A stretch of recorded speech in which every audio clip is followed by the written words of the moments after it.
Exodus, chapter 1. Now these are the names of the children of Israel which came into Egypt. Every man and his household came with Jacob. Reuben, Simeon, Levi, and Judah, Issachar, Zebulun, and Benjamin, Dan and Naphtali, Gad and Asher. And all the souls that came out of the loins of Jacob were 70 souls, for Joseph was in Egypt already. And Joseph died, and all his brethren, and all that generation. And the children of Israel were fruitful and increased abundantly, and multiplied, and waxed exceedingly mighty, and the land was filled with them. Now there arose up a new king over Egypt, which knew not Joseph, and he said unto his people, Behold, the people of the children of Israel are more and mightier than we. Come on, let us deal wisely with them, lest they multiply. And it come to pass, that when there falleth out any war, they join also unto our enemies, and fight against us, and so get them up out of the land. Therefore they did set over them taskmasters to afflict them with their burdens. And they built for Pharaoh treasure cities, Pithom and Ramesses. But the more they afflicted them, the more they multiplied and grew, and they were grieved because of the children of Israel. And the Egyptians made the children of Israel to serve with rigor, and they made their lives bitter with hard bondage, in mortar and in brick, and in all manner of service in the field. All their service wherein they made them serve was with rigor. And the king of Egypt spake to the Hebrew midwives, of which the name of one was Shiphrah, and the name of the other Puah. And he said, When ye do the office of a midwife to the Hebrew women, and see them upon the stools, if it be a son, then ye shall kill him. But if it be a daughter, then she shall live. But the midwives feared God, and did not as the king of Egypt commanded them, but saved the men children alive. And the king of Egypt called for the midwives, and said unto them, Why have ye done this thing, and have saved the men children alive? And the midwives said unto Pharaoh, Because the Hebrew women are not as the Egyptian women, for they are lively, and are delivered ere the midwives come in unto them. Therefore God dealt well with the midwives, and the people multiplied and waxed very mighty. And it came to pass, because the midwives feared God, that he made them houses. And Pharaoh charged all his people, saying, Every son that is born ye shall cast into the river, and every daughter ye shall save alive.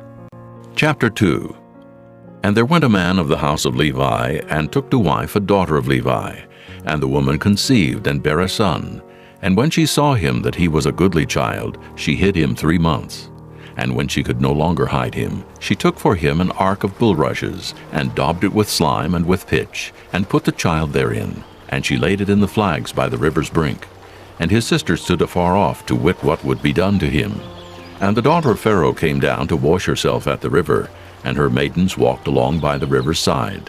And when she saw the ark among the flags, she sent her maid to fetch it. And when she had opened it, she saw the child, and behold, the babe wept. And she had compassion on him, and said, This is one of the Hebrews' children. Then said his sister to Pharaoh's daughter, Shall I go and call to thee a nurse of the Hebrew women, that she may nurse the child for thee? And Pharaoh's daughter said to her, Go. And the maid went and called the child's mother. And Pharaoh's daughter said unto her, Take this child away, and nurse it for me, and I will give thee thy wages. And the woman took the child and nursed it. And the child grew, and she brought him unto Pharaoh's daughter, and he became her son. And she called his name Moses, and she said, Because I drew him out of the water. And it came to pass in those days, when Moses was grown, that he went out unto his brethren, and looked on their burdens. And he spied an Egyptian smiting an Hebrew, one of his brethren. And he looked this way and that way, and when he saw that there was no man, he slew the Egyptian, and hid him in the sand. And when he went out the second day, behold, 2 men of the Hebrews strove together. And he said to him that did the wrong, Wherefore smitest thou thy fellow? And he said, Who made thee a prince and a judge over us? Intendest thou to kill me as thou killedst the Egyptian? And Moses feared, and said, Surely this thing is known. Now when Pharaoh heard this thing, he sought to slay Moses. But Moses fled from the face of Pharaoh, and dwelt in the land of Midian. And he sat down by a well. Now the priest of Midian had 7 daughters, and they came and drew water, and filled the troughs to water their father's flock. And the shepherds came and drove them away. But Moses stood up and helped them, and watered their flock.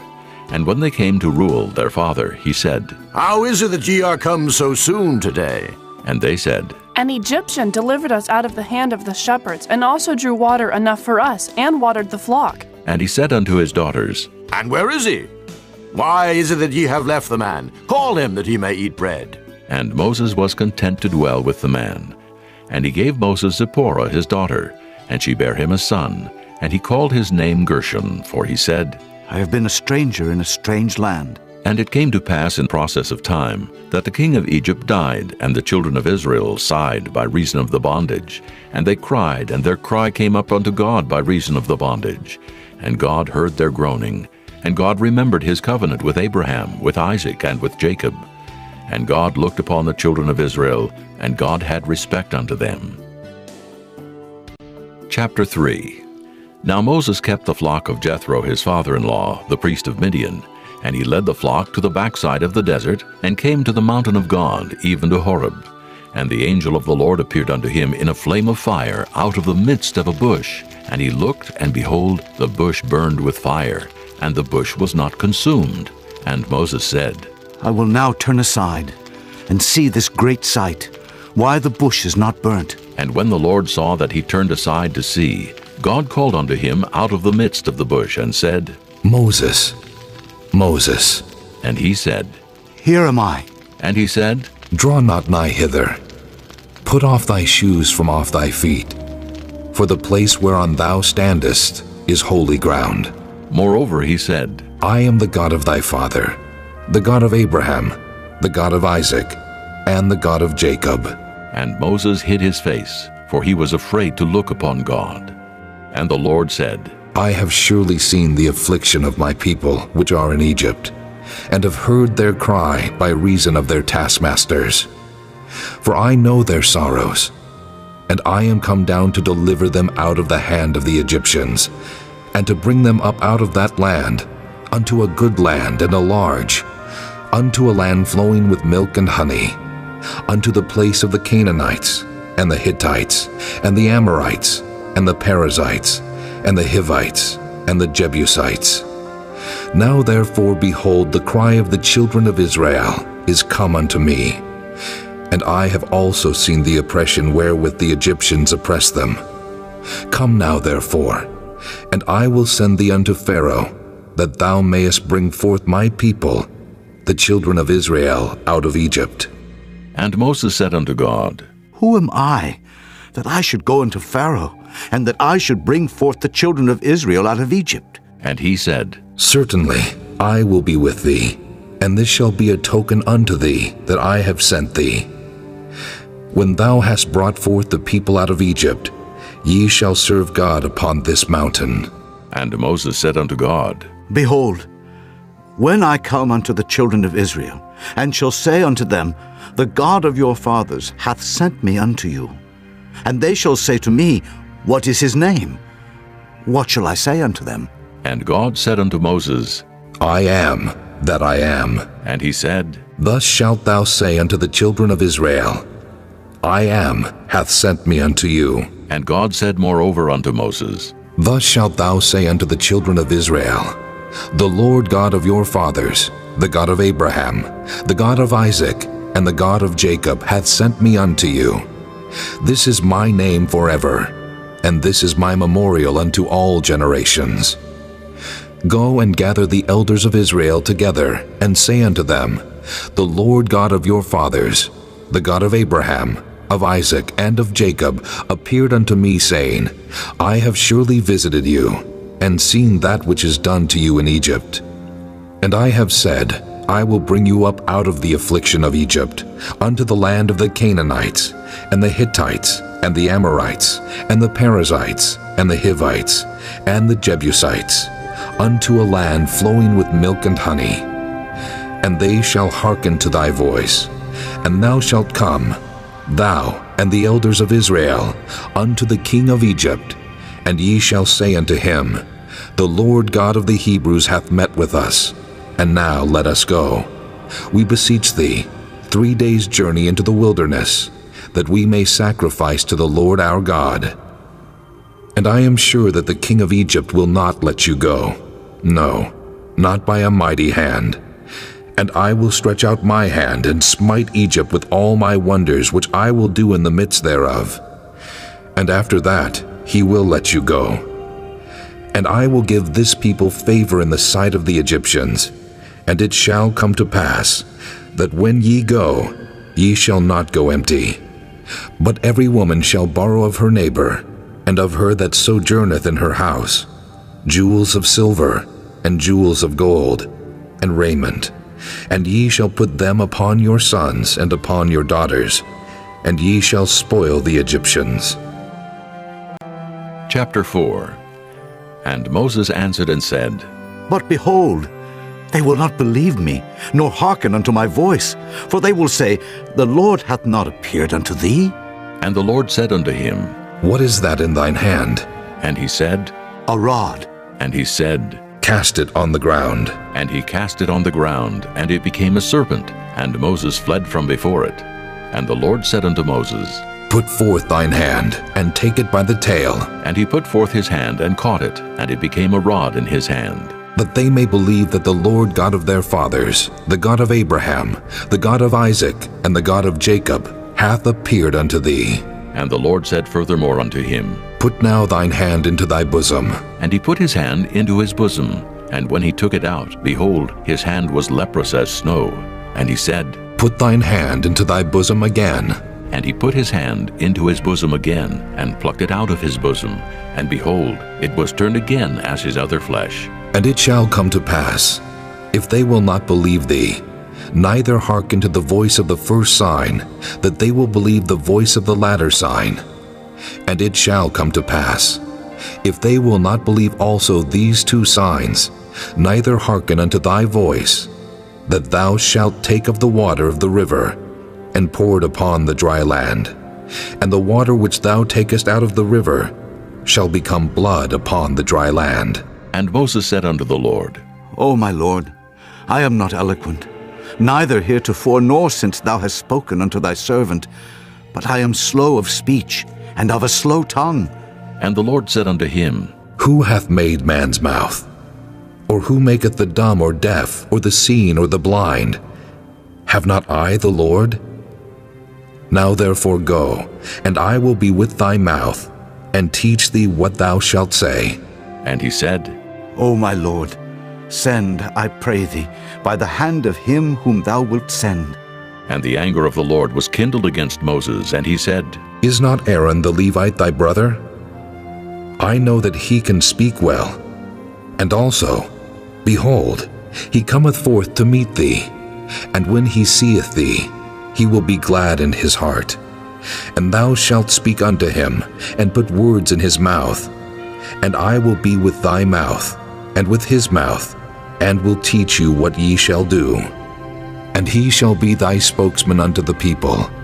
And he shall be, even he shall be to thee instead of a mouth, and thou shalt be to him instead of God. And thou shalt take this rod in thine hand, wherewith thou shalt do signs. And Moses went and returned to Jethro his father-in-law, and said unto him, Let me go, I pray thee, and return unto my brethren which are in Egypt, and see whether they be yet alive. And Jethro said to Moses, Go in peace. And the Lord said unto Moses in Midian, Go, return into Egypt, for all the men are dead which sought thy life. And Moses took his wife and his sons, and set them upon an ass, and he returned to the land of Egypt. And Moses took the rod of God in his hand. And the Lord said unto Moses, When thou goest to return into Egypt, see that thou do all those wonders before Pharaoh, which I have put in thine hand. But I will harden his heart, that he shall not let the people go. And thou shalt say unto Pharaoh, Thus saith the Lord, Israel is my son, even my firstborn. And I say unto thee, Let my son go, that he may serve me. And if thou refuse to let him go, behold, I will slay thy son, even thy firstborn. And it came to pass by the way in the inn, that the Lord met him, and sought to kill him. Then Zipporah took a sharp stone, and cut off the foreskin of her son, and cast it at his feet, and said, Surely a bloody husband art thou to me. So he let him go. Then she said, A bloody husband thou art. because of the circumcision. And the Lord said to Aaron, Go into the wilderness to meet Moses. And he went and met him in the mount of God and kissed him. And Moses told Aaron all the words of the Lord who had sent him, and all the signs which he had commanded him. And Moses and Aaron went and gathered together all the elders of the children of Israel. And Aaron spake all the words which the Lord had spoken unto Moses, and did the signs in the sight of the people. And the people believed. And when they heard that the Lord had visited the children of Israel, and that he had looked upon their affliction, then they bowed their heads and worshipped. Chapter 5. And afterward Moses and Aaron went in and told Pharaoh, Thus saith the Lord God of Israel, Let my people go, that they may hold a feast unto me in the wilderness. And Pharaoh said, Who is the Lord, that I should obey his voice to let Israel go? I know not the Lord, neither will I let Israel go. And they said, The God of the Hebrews hath met with us. Let us go, we pray thee, 3 days' journey into the desert, and sacrifice unto the Lord our God, lest he fall upon us with pestilence or with the sword. And the king of Egypt said unto them, Wherefore do ye, Moses and Aaron, let the people from their works get you unto your burdens? And Pharaoh said, Behold, the people of the land now are many, and ye make them rest from their burdens. And Pharaoh commanded the same day the taskmasters of the people and their officers, saying, Ye shall no more give the people straw to make brick. As heretofore, let them go and gather straw for themselves. And the tale of the bricks, which they did make heretofore, ye shall lay upon them. Ye shall not diminish aught thereof, for they be idle.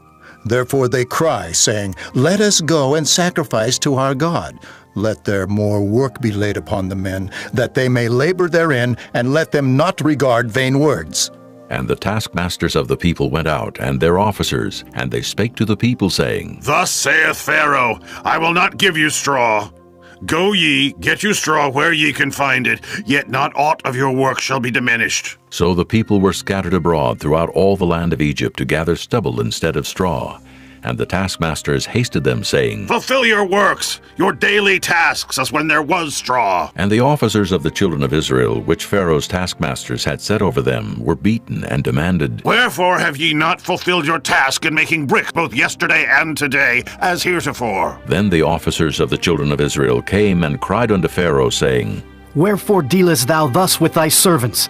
There is no straw given unto thy servants, and they say to us, Make brick. And behold, thy servants are beaten, but the fault is in thine own people. But he said, Ye are idle. Ye are idle. Therefore ye say, Let us go and do sacrifice to the Lord.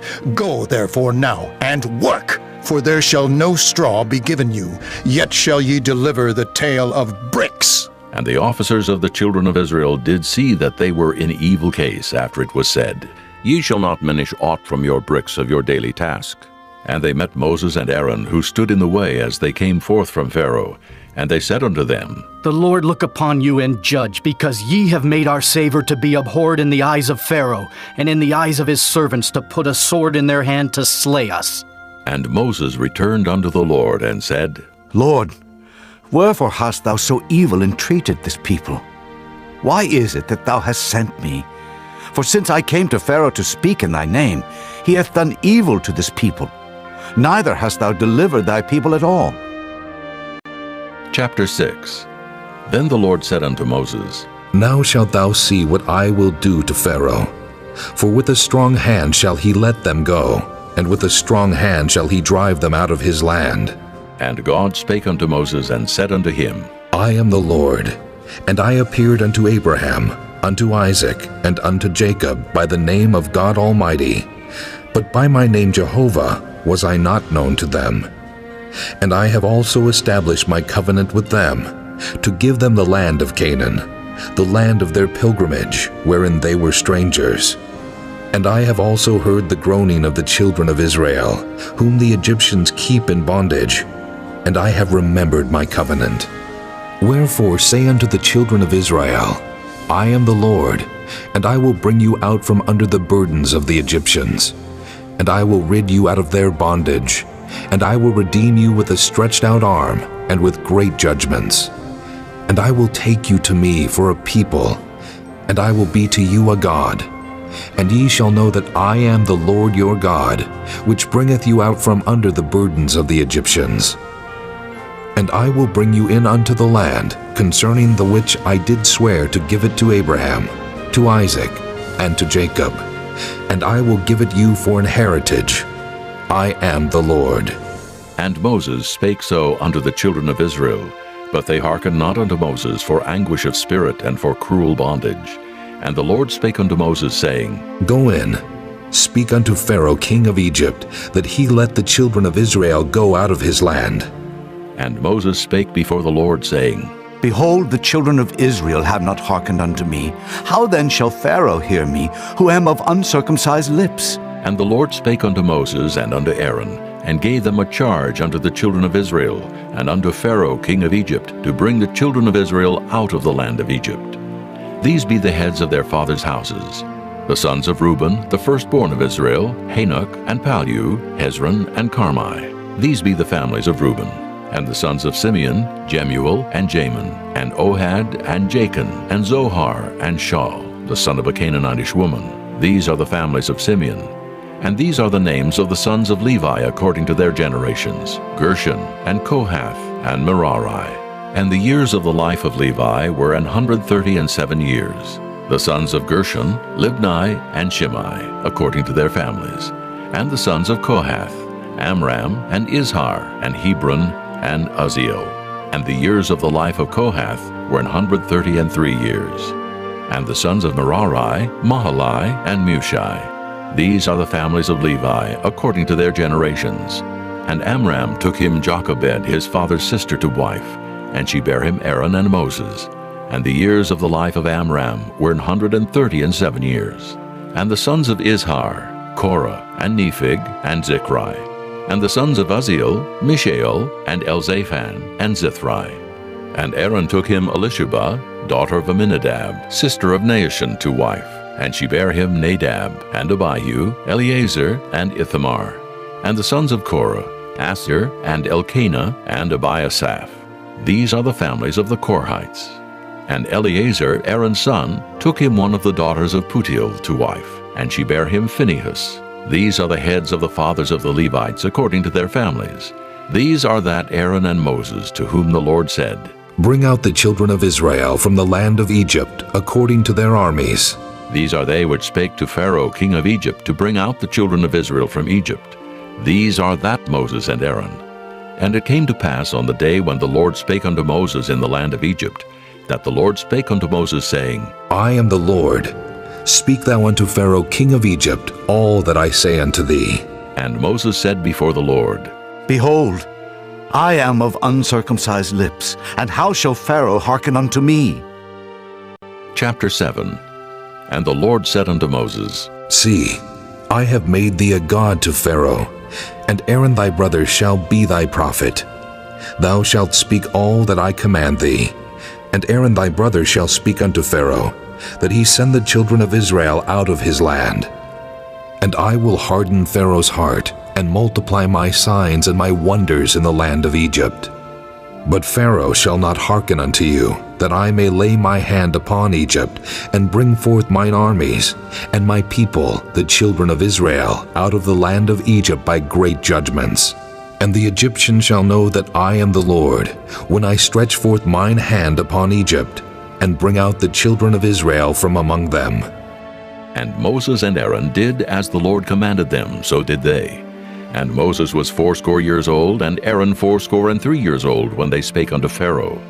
And the Lord spake unto Moses and unto Aaron, saying, When Pharaoh shall speak unto you, saying, Show a miracle for you, then thou shalt say unto Aaron, Take thy rod, and cast it before Pharaoh, and it shall become a serpent.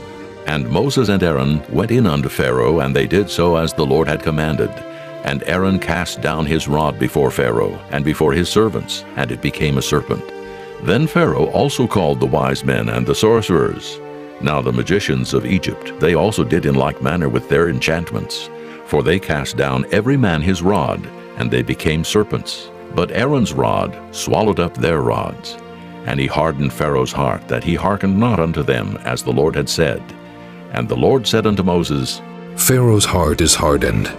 he refuseth to let the people go. Get thee unto Pharaoh in the morning. Lo, he goeth out unto the water. And thou shalt stand by the river's brink against Hekam. And the rod which was turned to a serpent shalt thou take in thine hand. And thou shalt say unto him, The Lord God of the Hebrews hath sent me unto thee, saying, Let my people go, that they may serve me in the wilderness. And behold, hitherto thou wouldest not hear. Thus saith the Lord, In this thou shalt know that I am the Lord. Behold, I will smite with the rod that is in mine hand upon the waters which are in the river, and they shall be turned to blood. And the fish that is in the river shall die, and the river shall stink, and the Egyptians shall loathe to drink of the water of the river. And the Lord spake unto Moses, Say unto Aaron, Take thy rod, and stretch out thine hand upon the waters of Egypt, upon their streams, upon their rivers, and upon their ponds, and upon all their pools of water, that they may become blood. And that there may be blood throughout all the land of Egypt, both in vessels of wood and in vessels of stone. And Moses and Aaron did so as the Lord commanded. And he lifted up the rod, and smote the waters that were in the river in the sight of Pharaoh, and in the sight of his servants. And all the waters that were in the river were turned to blood. And the fish that was in the river died. And the river stank, and the Egyptians could not drink of the water of the river. And there was blood throughout all the land of Egypt. And the magicians of Egypt did so with their enchantments. And Pharaoh's heart was hardened, neither did he hearken unto them as the Lord had said. And Pharaoh turned and went into his house, neither did he set his heart to this also. And all the Egyptians digged round about the river for water to drink, for they could not drink of the water of the river. And 7 days were fulfilled after that the Lord had smitten the river. Chapter 8. And the Lord spake unto Moses, Go unto Pharaoh, and say unto him, Thus saith the Lord, Let my people go, that they may serve me. And if thou refuse to let them go, behold, I will smite all thy borders with frogs, and the river shall bring forth frogs abundantly, which shall go up and come into thine house, and into thy bedchamber, and upon thy bed, and into the house of thy servants, and upon thy people, and into thine ovens, and into thy kneading troughs. And the frogs shall come up both on thee, and upon thy people, and upon all thy servants. And the Lord spake unto Moses, Say unto Aaron, Stretch forth thine hand with thy rod over the streams, over the rivers, and over the ponds, and cause frogs to come up upon the land of Egypt. And Aaron stretched out his hand over the waters of Egypt, and the frogs came up and covered the land of Egypt. And the magicians did so with their enchantments, and brought up frogs upon the land of Egypt. Then Pharaoh called for Moses and Aaron, and said, Entreat the Lord, that he may take away the frogs from me and from my people. And I will let the people go, that they may do sacrifice unto the Lord. And Moses said unto Pharaoh, Glory over me. When shall I entreat for thee, and for thy servants, and for thy people, to destroy the frogs from thee and thy houses, that they may remain in the river only? And he said, Tomorrow. And he said, Be it according to thy word, that thou mayest know that there is none like unto the Lord our God. And the frogs shall depart from thee, and from thy houses, and from thy servants, and from thy people. They shall remain in the river only. And Moses and Aaron went out from Pharaoh, and Moses cried unto the Lord because of the frogs which he had brought against Pharaoh. And the Lord did according to the word of Moses, and the frogs died out of the houses, out of the villages, and out of the fields. And they gathered them together upon heaps, and the land stank. But when Pharaoh saw that there was respite, he hardened his heart, and hearkened not unto them as the Lord had said. And the Lord said unto Moses, Say unto Aaron, Stretch out thy rod, and smite the dust of the land, that it may become lice throughout all the land of Egypt. And they did so. For Aaron stretched out his hand with his rod, and smote the dust of the earth, and it became lice in man and in beast. All the dust of the land became lice throughout all the land of Egypt. And the magicians did so with their enchantments to bring forth lice, but they could not. So there were lice upon man and upon beast. Then the magicians said unto Pharaoh, This is the finger of God. And Pharaoh's heart was hardened, and he hearkened not unto them as the Lord had said. And the Lord said unto Moses, Rise up early in the morning, and stand before Pharaoh. Lo, he cometh forth to the water, and say unto him, Thus saith the Lord, Let my people go, that they may serve me. Else, if thou wilt not let my people go, behold, I will send swarms of flies upon thee, and upon thy servants, and upon thy people, and into thy houses, and the houses of the Egyptians shall be full of swarms of flies, and also the ground whereon they are. And I will sever in that day the land of Goshen, in which my people dwell, that no swarms of flies shall be there, to the end thou mayest know that I am the Lord in the midst of the earth. And I will put a division between my people and thy people. Tomorrow shall this sign be. And the Lord did so. And there came a grievous swarm of flies into the house of Pharaoh, and into his servants' houses, and into all the land of Egypt. The land was corrupted by reason of the swarm of flies. And Pharaoh called for Moses and for Aaron, and said, Go ye, sacrifice to your God in the land. And Moses said, It is not meet so to do, for we shall sacrifice the abomination of the Egyptians to the Lord our God. Lo, shall we sacrifice the abomination of the Egyptians before their eyes? And will they not stone us? We will go 3 days' journey into the wilderness, and sacrifice to the Lord our God, as he shall command us. And Pharaoh said, I will let you go, that ye may sacrifice to the Lord your God in the wilderness. Only ye shall not go very far away. Entreat for me. And Moses said, Behold, I go out from thee, and I will entreat the Lord that the swarms of flies may depart from Pharaoh, from his servants, and from his people, tomorrow. But let not Pharaoh deal deceitfully any more in not letting the people go to sacrifice to the Lord. And Moses went out from Pharaoh and entreated the Lord. And the Lord did according to the word of Moses, and he removed the swarms of flies from Pharaoh, from his servants, and from his people. There remained not one. And Pharaoh hardened his heart at this time also, neither would he let the people go. Chapter 9. Then the Lord said unto Moses, Go in unto Pharaoh, and tell him, Thus saith the Lord God of the Hebrews, Let my people go, that they may serve me. For if thou refuse to let them go, and wilt hold them still, behold, the hand of the Lord is upon thy cattle, which is in the field, upon the horses, upon the asses, upon the camels, upon the oxen, and upon the sheep. There shall be a very grievous murrain. And the Lord shall sever between the cattle of Israel and the cattle of Egypt, and there shall nothing die of all that is the children's of Israel. And the Lord appointed a set time, saying, Tomorrow the Lord shall do this thing in the land. And the Lord did that thing on the morrow, and all the cattle of Egypt died, but of the cattle of the children of Israel died not one. And Pharaoh sent, and behold, there was not one of the cattle of the Israelites dead. And the heart of Pharaoh was hardened, and he did not let the people go.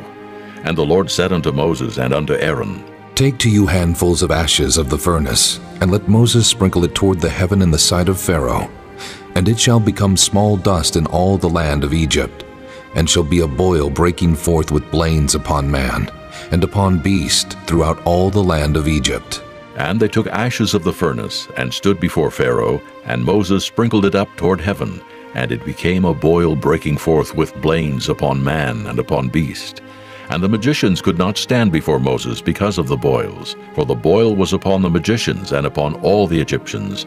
And the Lord hardened the heart of Pharaoh, and he hearkened not unto them, as the Lord had spoken unto Moses.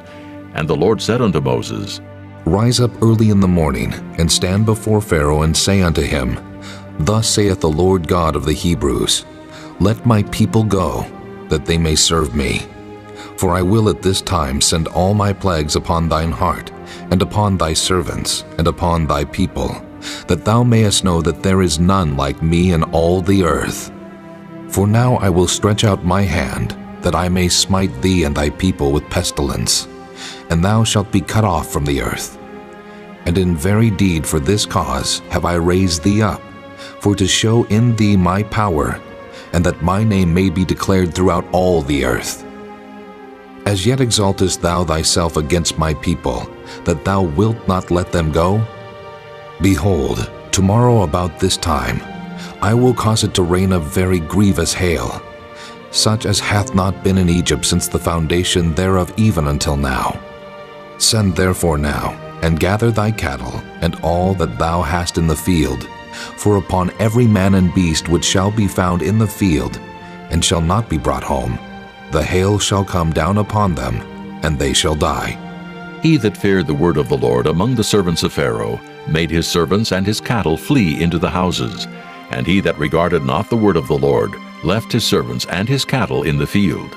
And the Lord said unto Moses, Stretch forth thine hand toward heaven, that there may be hail in all the land of Egypt, upon man, and upon beast, and upon every herb of the field throughout the land of Egypt.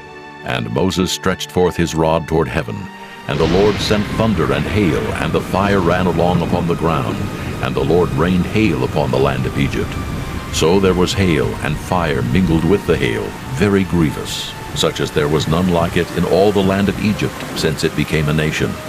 And the hail smote throughout all the land of Egypt, all that was in the field, both man and beast. And the hail smote every herb of the field, and brake every tree of the field. Only in the land of Goshen, where the children of Israel were, was there no hail. And Pharaoh sent and called for Moses and Aaron, and said unto them, I have sinned this time. The Lord is righteous, and I and my people are wicked. Entreat the Lord, for it is enough, that there be no more mighty thunderings and hail, and I will let you go, and ye shall stay no longer. And Moses said unto him, As soon as I am gone out of the city, I will spread abroad my hands unto the Lord, and the thunder shall cease, neither shall there be any more hail, that thou mayest know how that the earth is the Lord's. But as for thee and thy servants, I know that ye will not yet fear the Lord God. And the flax and the barley was smitten, for the barley was in the ear, and the flax was bold. But the wheat and the rye were not smitten, for they were not grown up. And Moses went out of the city from Pharaoh, and spread abroad his hands unto the Lord. And the thunders and hail ceased, and the rain was not poured upon the earth. And when Pharaoh saw that the rain and the hail and the thunders were ceased, he sinned yet more, and hardened his heart, he and his servants. And the heart of Pharaoh was hardened, neither would he let the children of Israel go, as the Lord had spoken by Moses. Chapter 10. And the Lord said unto Moses, Go in unto Pharaoh, for I have hardened his heart and the heart of his servants, that I might show these my signs before him, and that thou mayest tell in the ears of thy son, and of thy son's son, what things I have wrought in Egypt, and my signs which I have done among them, that ye may know how that I am the Lord. And Moses and Aaron came in unto Pharaoh, and said unto him, Thus saith the Lord God of the Hebrews, How long wilt thou refuse to humble thyself before me? Let my people go, that they may serve me. Else, if thou refuse to let my people go, behold, tomorrow will I bring the locusts into thy coast, and they shall cover the face of the earth, that one cannot be able to see the earth. And they shall eat the residue of that which is escaped, which remaineth unto you from the hail, and shall eat every tree which groweth for you out of the field. And they shall fill thy houses, and the houses of all thy servants, and the houses of all the Egyptians, which neither thy fathers nor thy fathers' fathers have seen, since the day that they were upon the earth unto this day. And he turned himself, and went out from Pharaoh. And Pharaoh's servants said unto him, How long shall this man be a snare unto us? Let the men go, that they may serve the Lord their God. Knowest thou not yet that Egypt is destroyed? And Moses and Aaron were brought again unto Pharaoh, and he said unto them, Go, serve the Lord your God. But who are they that shall go? And Moses said, We will go with our young and with our old, with our sons and with our daughters, with our flocks and with our herds will we go. For we must hold a feast unto the Lord. And he said unto them, Let the Lord be so with you, as I will let you go, and your little ones. Look to it, for evil is before you. Not so. Go now, ye that are men, and serve the Lord, for that ye did desire. And they were driven out from Pharaoh's presence. And the Lord said unto Moses, Stretch out thine hand over the land of Egypt for the locusts, that they may come up upon the land of Egypt, and eat every herb of the land, even all that the hail hath left. And Moses stretched forth his rod over the land of Egypt. And the Lord brought an east wind upon the land all that day and all that night. And when it was morning, the east wind brought the locusts. And the locusts went up over all the land of Egypt, and rested in all the coasts of Egypt. Very grievous were they. Before them there were no such locusts as they, neither after them shall be such. For they covered the face of the whole earth, so that the land was darkened. And they did eat every herb of the land, and all the fruit of the trees which the hail had left. And there remained not any green thing in the trees, or in the herbs of the field through all the land of Egypt. Then Pharaoh called for Moses and Aaron in haste, and he said, I have sinned against the Lord your God and against you. Now therefore forgive, I pray thee, my sin only this once, and entreat the Lord your God that he may take away from me this death only. And he went out from Pharaoh and entreated the Lord. And the Lord turned a mighty strong west wind, which took away the locusts and cast them into the Red Sea. There remained not one locust in all the coasts of Egypt. But the Lord hardened Pharaoh's heart, so that he would not let the children of Israel go. And the Lord said unto Moses, Stretch out thine hand toward heaven, that there may be darkness over the land of Egypt, even darkness which may be felt.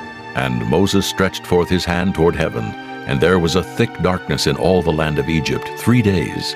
They saw not one another, neither rose any from his place for 3 days, but all the children of Israel had light in their dwellings. And Pharaoh called unto Moses and said, Go ye, serve the Lord. Only let your flocks and your herds be stayed. Let your little ones also go with you. And Moses said, Thou must give us also sacrifices and burnt offerings, that we may sacrifice unto the Lord our God. Our cattle also shall go with us. There shall not an hoof be left behind, for thereof must we take to serve the Lord our God. And we know not with what we must serve the Lord until we come thither. But the Lord hardened Pharaoh's heart, and he would not let them go. And Pharaoh said unto him, Get thee from me. Take heed to thyself. See my face no more, for in that day thou seest my face, thou shalt die. And Moses said, Thou hast spoken well. I will see thy face again no more. Chapter 11. And the Lord said unto Moses, Yet will I bring one plague more upon Pharaoh and upon Egypt. Afterwards he will let you go hence. When he shall let you go, he shall surely thrust you out hence altogether. Speak now in the ears of the people, and let every man borrow of his neighbor, and every woman of her neighbor, jewels of silver and jewels of gold. And the Lord gave the people favor in the sight of the Egyptians. Moreover, the man Moses was very great in the land of Egypt, in the sight of Pharaoh's servants, and in the sight of the people. And Moses said, Thus saith the Lord, About midnight will I go out into the midst of Egypt, and all the firstborn in the land of Egypt shall die, from the firstborn of Pharaoh that sitteth upon his throne, even unto the firstborn of the maidservant that is behind the mill, and all the firstborn of beasts. And there shall be a great cry throughout all the land of Egypt, such as there was none like it, nor shall be like it any more. But against any of the children of Israel shall not a dog move his tongue, against man or beast, that ye may know how that the Lord doth put a difference between the Egyptians and Israel. And all these thy servants shall come down unto me, and bow down themselves unto me, saying, Get thee out, and all the people that follow thee. And after that I will go out. And he went out from Pharaoh in a great anger. And the Lord said unto Moses, Pharaoh shall not hearken unto you, that my wonders may be multiplied in the land of Egypt. And Moses and Aaron did all these wonders before Pharaoh. And the Lord hardened Pharaoh's heart, so that he would not let the children of Israel go out of his land. Chapter 12. And the Lord spake unto Moses and Aaron in the land of Egypt, saying, This month shall be unto you the beginning of months. It shall be the first month of the year to you. Speak ye unto all the congregation of Israel, saying, In the 10th day of this month they shall take to them every man a lamb, according to the house of their fathers, a lamb for an house. And if the household be too little for the lamb, let him and his neighbor next unto his house take it according to the number of the souls. Every man according to his eating shall make your count for the lamb. Your lamb shall be without blemish, a male of the first year. Ye shall take it out from the sheep or from the goats, and ye shall keep it up until the 14th day of the same month. And the whole assembly of the congregation of Israel shall kill it in the evening. And they shall take of the blood, and strike it on the 2 side posts, and on the upper doorpost of the houses, wherein they shall eat it. And they shall eat the flesh in that night, roast with fire and unleavened bread, and with bitter herbs they shall eat it. Eat not of it raw, nor sodden at all with water, but roast with fire his head with his legs, and with the purtenance thereof. And ye shall let nothing of it remain until the morning. And that which remaineth of it until the morning ye shall burn with fire. And thus shall ye eat it, with your loins girded, your shoes on your feet, and your staff in your hand. And ye shall eat it in haste. It is the Lord's Passover. For I will pass through the land of Egypt this night, and will smite all the firstborn in the land of Egypt, both man and beast, and against all the gods of Egypt I will execute judgment. I am the Lord. And the blood shall be to you for a token upon the houses where ye are. And when I see the blood, I will pass over you, and the plague shall not be upon you to destroy you when I smite the land of Egypt. And this day shall be unto you for a memorial, and ye shall keep it a feast to the Lord throughout your generations. Ye shall keep it a feast by an ordinance forever. 7 days shall ye eat unleavened bread. Even the first day ye shall put away leaven out of your houses. For whosoever eateth leavened bread from the first day until the 7th day, that soul shall be cut off from Israel. And in the first day there shall be an holy convocation, and in the 7th day there shall be an holy convocation to you. No manner of work shall be done in them, save that which every man must eat, that only may be done of you. And ye shall observe the feast of unleavened bread. For in this selfsame day have I brought your armies out of the land of Egypt. Therefore shall ye observe this day in your generations by an ordinance forever. In the first month, on the 14th day of the month at even, ye shall eat unleavened bread until the 21st day of the month at even. 7 days shall there be no leaven found in your houses. For whosoever eateth that which is leavened, even that soul shall be cut off from the congregation of Israel, whether he be a stranger or born in the land. Ye shall eat nothing leavened. In all your habitations shall ye eat unleavened bread. Then Moses called for all the elders of Israel and said unto them, Draw out and take you a lamb according to your families, and kill the Passover. And ye shall take a bunch of hyssop, and dip it in the blood that is in the basin, and strike the lintel and the 2 side posts with the blood that is in the basin.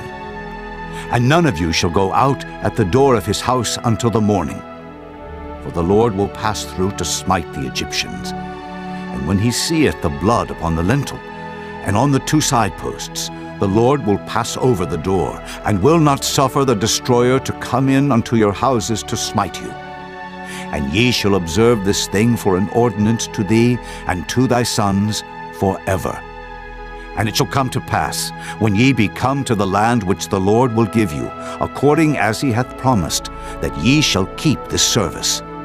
And it shall come to pass, when your children shall say unto you, What mean ye by this service?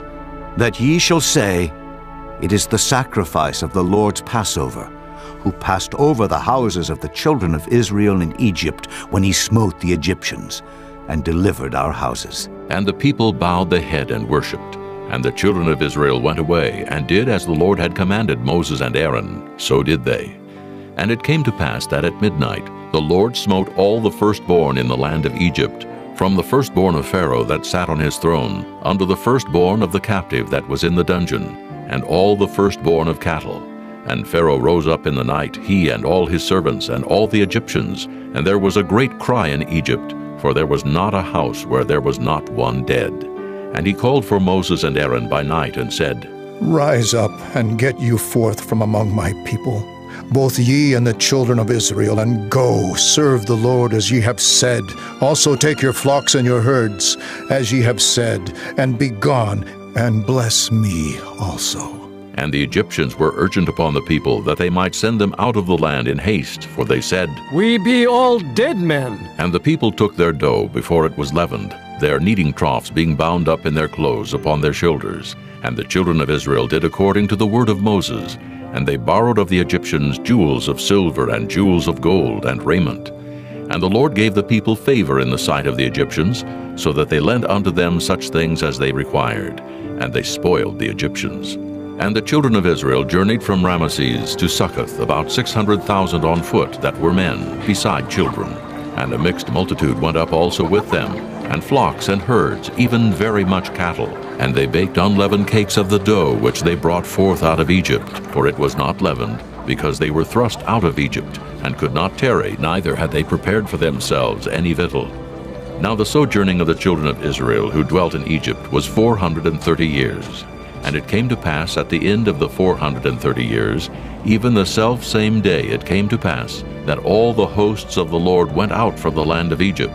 It is a night to be much observed unto the Lord for bringing them out of the land of Egypt. This is that night of the Lord to be observed of all the children of Israel in their generations. And the Lord said unto Moses and Aaron, This is the ordinance of the Passover. There shall no stranger eat thereof. But every man's servant that is bought for money, when thou hast circumcised him, then shall he eat thereof. A foreigner and an hired servant shall not eat thereof. In one house shall it be eaten. Thou shalt not carry forth aught of the flesh abroad out of the house, neither shall ye break a bone thereof. All the congregation of Israel shall keep it.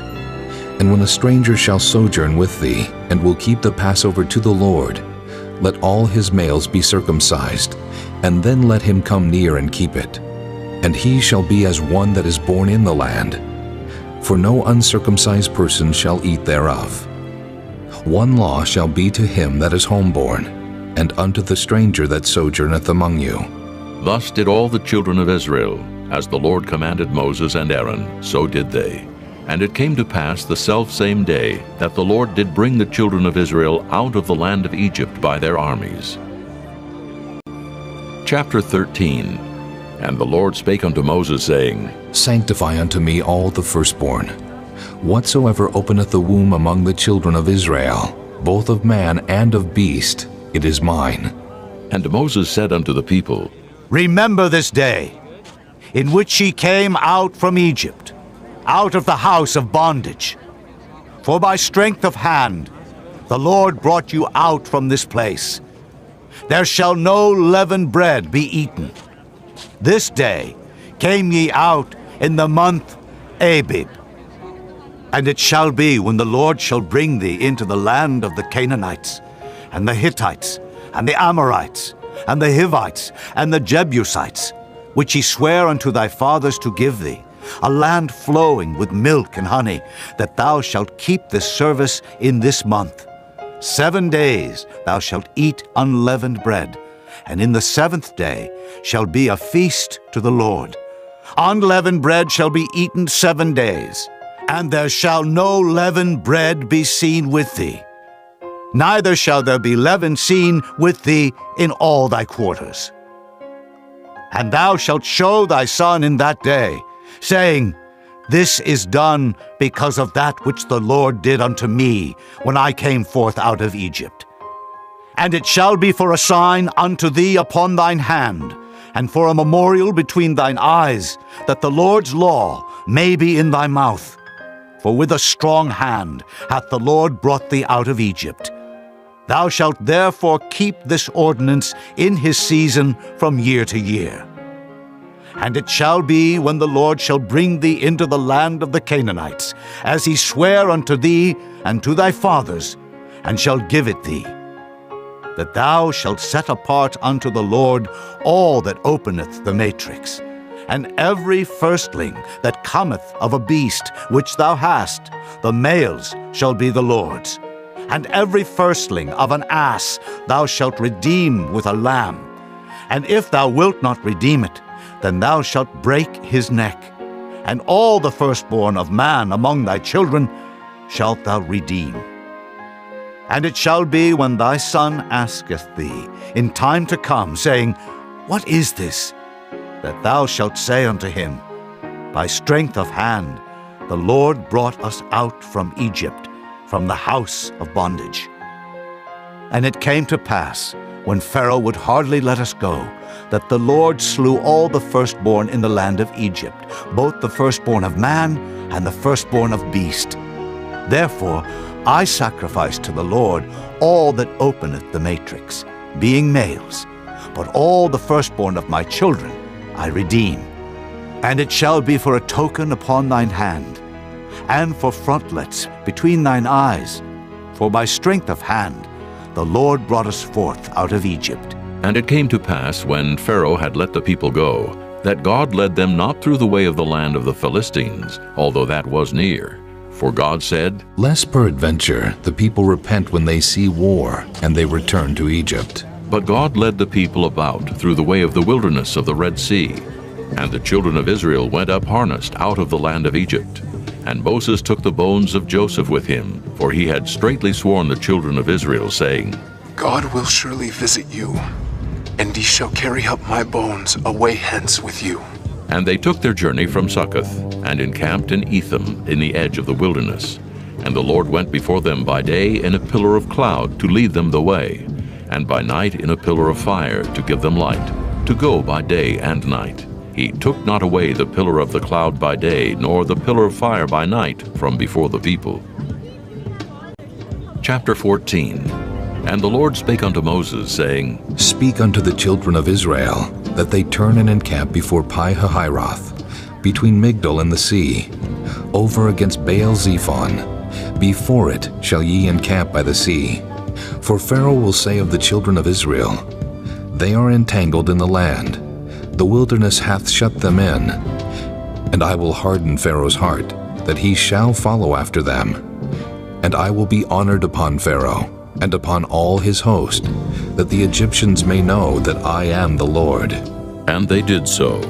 And it was told the king of Egypt that the people fled, and the heart of Pharaoh and of his servants was turned against the people, and they said, Why have we done this, that we have let Israel go from serving us? And he made ready his chariot, and took his people with him. And he took 600 chosen chariots, and all the chariots of Egypt, and captains over every one of them.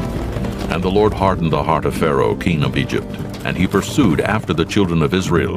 And the children of Israel went out with an high hand. But the Egyptians pursued after them, all the horses and chariots of Pharaoh, and his horsemen, and his army, and overtook them encamping by the sea beside Pi-hahiroth, before Baal-zephon. And when Pharaoh drew nigh, the children of Israel lifted up their eyes, and behold, the Egyptians marched after them, and they were sore afraid.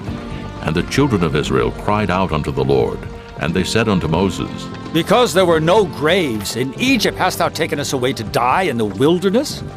Wherefore hast thou dealt thus with us, to carry us forth out of Egypt? Is not this the word that we did tell thee in Egypt, saying, Let us alone, that we may serve the Egyptians? For it had been better for us to serve the Egyptians than that we should die in the wilderness. And Moses said unto the people, Fear ye not. Stand still, and see the salvation of the Lord, which he will show to you today. For the Egyptians, whom ye have seen today, ye shall see them again no more forever. The Lord shall fight for you, and ye shall hold your peace. And the Lord said unto Moses, Wherefore criest thou unto me? Speak unto the children of Israel, that they go forward. But lift thou up thy rod, and stretch out thine hand over the sea, and divide it. And the children of Israel shall go on dry ground through the midst of the sea. And I, behold, I will harden the hearts of the Egyptians, and they shall follow them. And I will get me honor upon Pharaoh, and upon all his host, upon his chariots, and upon his horsemen. And the Egyptians shall know that I am the Lord, when I have gotten me honor upon Pharaoh, upon his chariots, and upon his horsemen. And the angel of God, which went before the camp of Israel, removed and went behind them. And the pillar of the cloud went from before their face, and stood behind them. And it came between the camp of the Egyptians and the camp of Israel, and it was a cloud and darkness to them, but it gave light by night to these, so that the one came not near the other all the night. And Moses stretched out his hand over the sea, and the Lord caused the sea to go back by a strong east wind all that night, and made the sea dry land, and the waters were divided. And the children of Israel went into the midst of the sea upon the dry ground, and the waters were a wall unto them on their right hand and on their left. And the Egyptians pursued, and went in after them to the midst of the sea, even all Pharaoh's horses, his chariots, and his horsemen. And it came to pass that in the morning watch the Lord looked unto the host of the Egyptians through the pillar of fire and of the cloud, and troubled the host of the Egyptians, and took off their chariot wheels, that they drave them heavily, so that the Egyptians said, Let us flee from the face of Israel, for the Lord fighteth for them against the Egyptians. And the Lord said unto Moses, Stretch out thine hand over the sea, that the waters may come again upon the Egyptians, upon their chariots, and upon their horsemen. And Moses stretched forth his hand over the sea, and the sea returned to his strength when the morning appeared. And the Egyptians fled against it, and the Lord overthrew the Egyptians in the midst of the sea. And the waters returned, and covered the chariots and the horsemen, and all the host of Pharaoh that came into the sea after them. There remained not so much as one of them. But the children of Israel walked upon dry land in the midst of the sea, and the waters were a wall unto them on their right hand and on their left. Thus the Lord saved Israel that day out of the hand of the Egyptians. And Israel saw the Egyptians dead upon the seashore. And Israel saw that great work which the Lord did upon the Egyptians. And the people feared the Lord, and believed the Lord and his servant Moses. Chapter 15. Then sang Moses and the children of Israel this song unto the Lord, and spake, saying, I will sing unto the Lord, for he hath triumphed gloriously. The horse and his rider hath he thrown into the sea. The Lord is my strength and song, and he is become my salvation. He is my God, and I will prepare him an habitation, my father's God, and I will exalt him. The Lord is a man of war. The Lord is his name. Pharaoh's chariots and his host hath he cast into the sea. His chosen captains also are drowned in the Red Sea. The depths have covered them.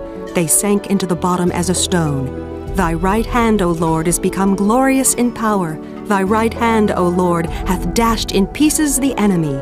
And in the greatness of thine excellency, thou hast overthrown them that rose up against thee. Thou sentest forth thy wrath, which consumed them as stubble. And with the blast of thy nostrils the waters were gathered together. The flood stood upright as an heap, and the depths were congealed in the heart of the sea. The enemy said, I will pursue, I will overtake, I will divide the spoil. My lust shall be satisfied upon them. I will draw my sword, my hand shall destroy them. Thou didst blow with thy wind, the sea covered them. They sank as lead in the mighty waters. Who is like unto thee, O Lord, among the gods? Who is like thee, glorious in holiness, fearful in praises, doing wonders?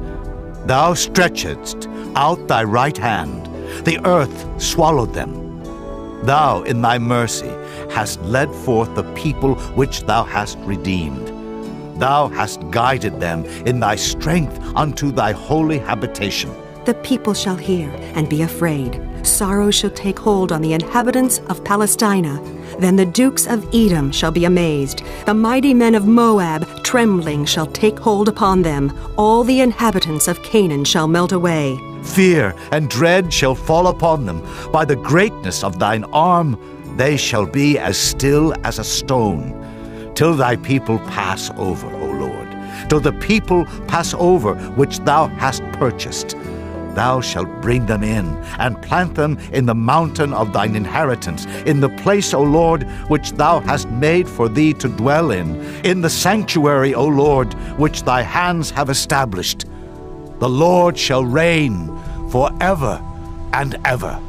For the horse of Pharaoh went in with his chariots and with his horsemen into the sea, And the Lord brought again the waters of the sea upon them.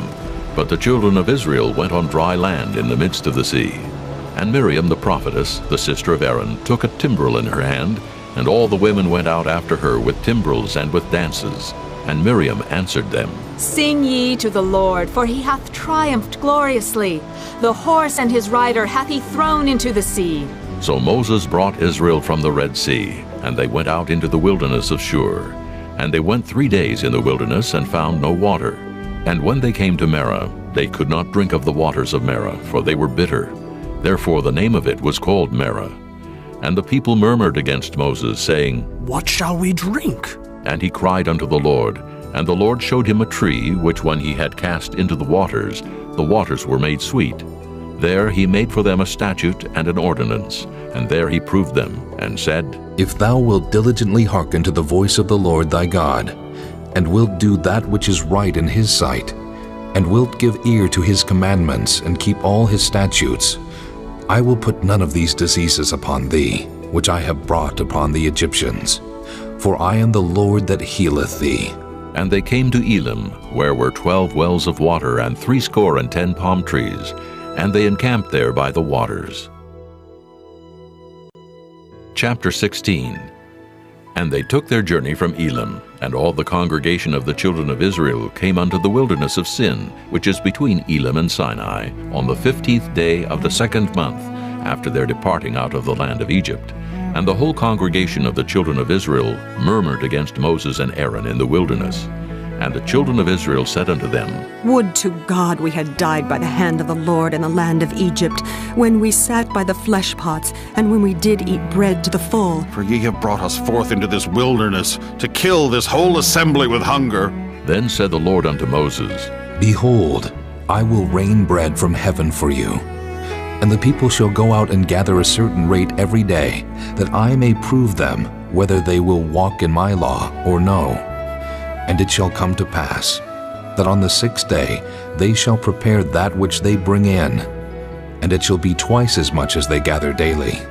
And Moses and Aaron said unto all the children of Israel, At even, then ye shall know that the Lord hath brought you out from the land of Egypt.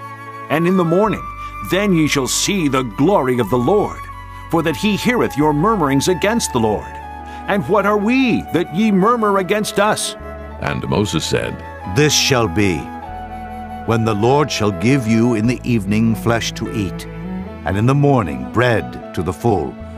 For that the Lord heareth your murmurings, which ye murmur against him. And what are we?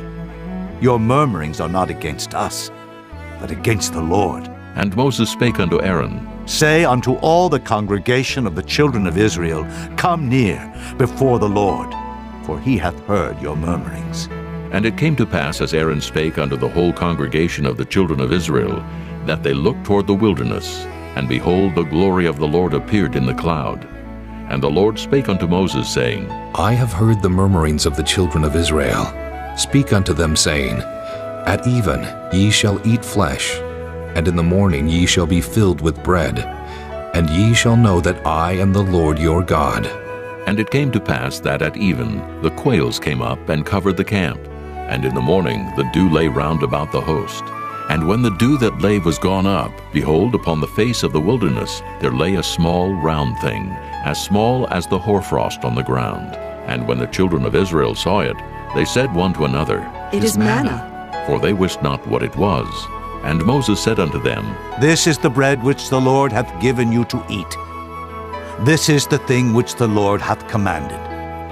Gather of it every man according to his eating, an omer for every man according to the number of your persons. Take ye every man for them which are in his tents. And the children of Israel did so, and gathered some more, some less. And when they did meet it with an omer, he that gathered much had nothing over, and he that gathered little had no lack. They gathered every man according to his eating. And Moses said, Let no man leave of it till the morning. Notwithstanding, they hearkened not unto Moses. But some of them left of it until the morning, and it bred worms, and stank. And Moses was wroth with them. And they gathered it every morning, every man according to his eating. And when the sun waxed hot, it melted. And it came to pass that on the 6th day they gathered twice as much bread, 2 omers for 1 man. And all the rulers of the congregation came and told Moses, and he said unto them, This is that which the Lord hath said. Tomorrow is the rest of the holy Sabbath unto the Lord. Bake that which ye will bake today, and seethe that ye will seethe. And that which remaineth over, lay up for you to be kept until the morning. And they laid it up till the morning, as Moses bade. And it did not stink, neither was there any worm therein. And Moses said, Eat that today, for today is a Sabbath unto the Lord. Today ye shall not find it in the field. 6 days ye shall gather it, but on the 7th day, which is the Sabbath, in it there shall be none. And it came to pass that there went out some of the people on the 7th day for to gather, and they found none. And the Lord said unto Moses, How long refuse ye to keep my commandments and my laws? See, for that the Lord hath given you the Sabbath. Therefore he giveth you on the 6th day the bread of 2 days. Abide ye every man in his place. Let no man go out of his place on the 7th day. So the people rested on the 7th day. And the house of Israel called the name thereof manna, and it was like coriander seed, white, and the taste of it was like wafers made with honey. And Moses said, This is the thing which the Lord commandeth. Fill an omer of it, to be kept for your generations, that they may see the bread wherewith I have fed you in the wilderness, when I brought you forth from the land of Egypt. And Moses said unto Aaron, Take a pot and put an omer full of manna therein, and lay it up before the Lord, to be kept for your generations. As the Lord commanded Moses, so Aaron laid it up before the testimony to be kept. And the children of Israel did eat manna 40 years, until they came to a land inhabited. They did eat manna until they came unto the borders of the land of Canaan. Now an omer is the 10th part of an ephah.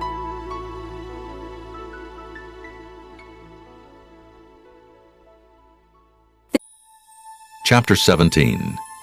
And all the congregation of the children of Israel journeyed from the wilderness of Sin, after their journeys according to the commandment of the Lord, and pitched in Rephidim. And there was no water for the people to drink. Wherefore the people did chide with Moses, and said, Give us water, that we may drink. And Moses said unto them, Why chide ye with me? Wherefore do ye tempt the Lord? And the people thirsted there for water, and the people murmured against Moses, and said, Wherefore is this, that thou hast brought us up out of Egypt, to kill us and our children and our cattle with thirst? And Moses cried unto the Lord, saying, What shall I do unto this people? They be almost ready to stone me. And the Lord said unto Moses, Go on before the people, and take with thee of the elders of Israel, and thy rod wherewith thou smotest the river, take in thine hand, and go. Behold, I will stand before thee there upon the rock in Horeb, and thou shalt smite the rock, and there shall come water out of it, that the people may drink. And Moses did so in the sight of the elders of Israel. And he called the name of the place Massah and Meribah, because of the chiding of the children of Israel, and because they tempted the Lord, saying, Is the Lord among us, or not? Then came Amalek and fought with Israel in Rephidim. And Moses said unto Joshua, Choose us out men, and go out, fight with Amalek.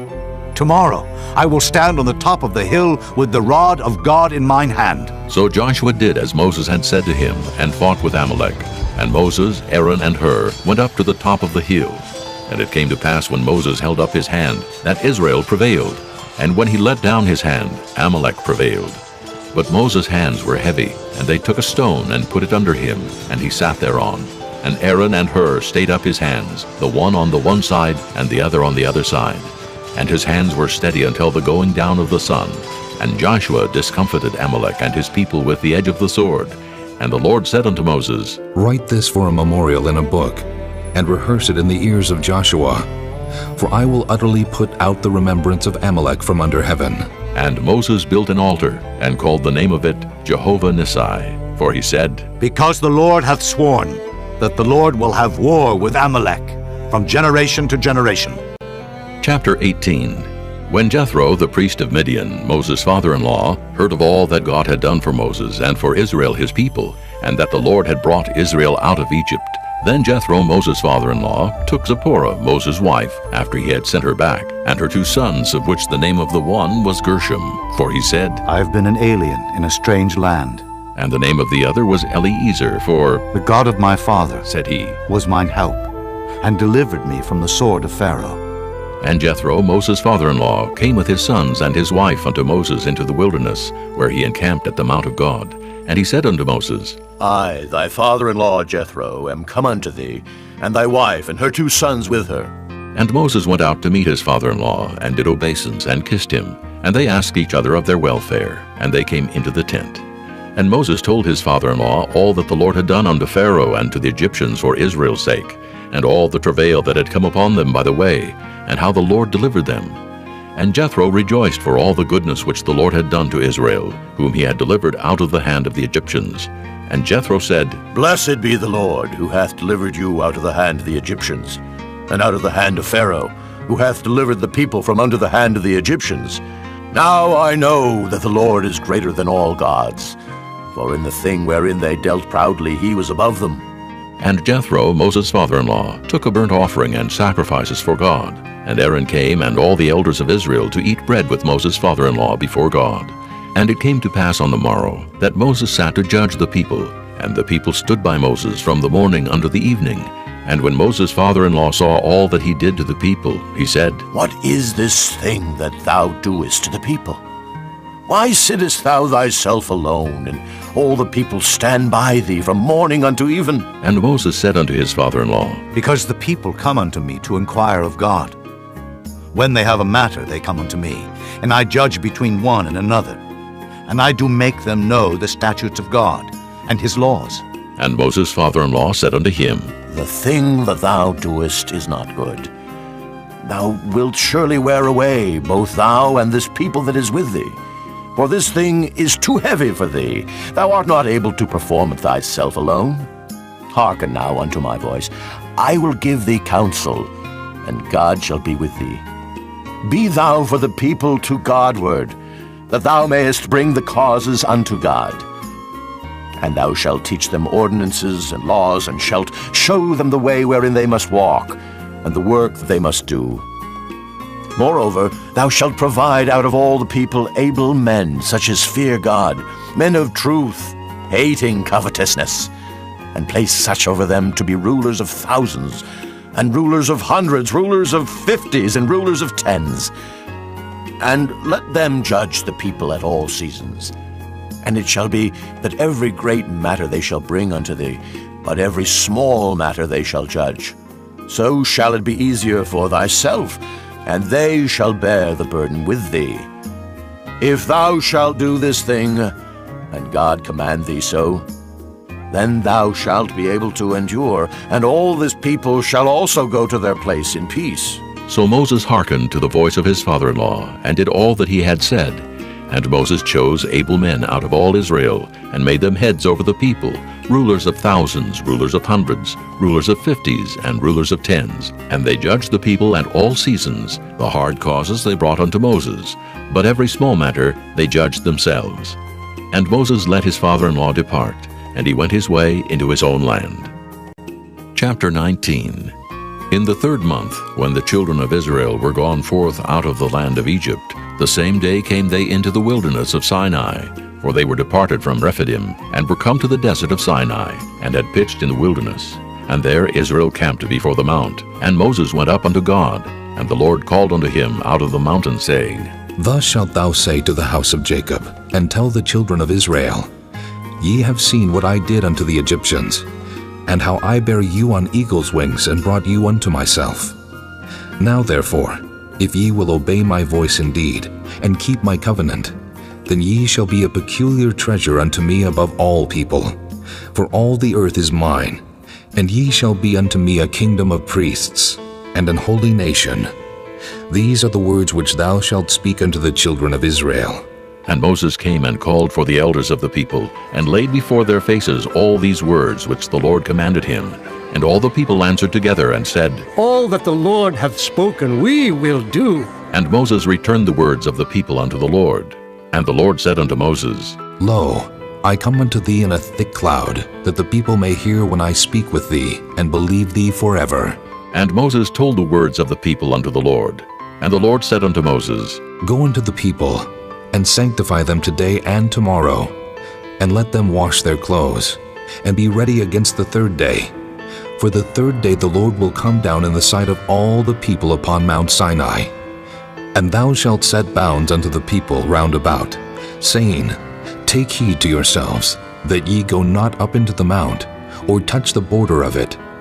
Whosoever toucheth the mount shall be surely put to death. There shall not an hand touch it, but he shall surely be stoned or shot through. Whether it be beast or man, it shall not live. When the trumpet soundeth long, they shall come up to the mount.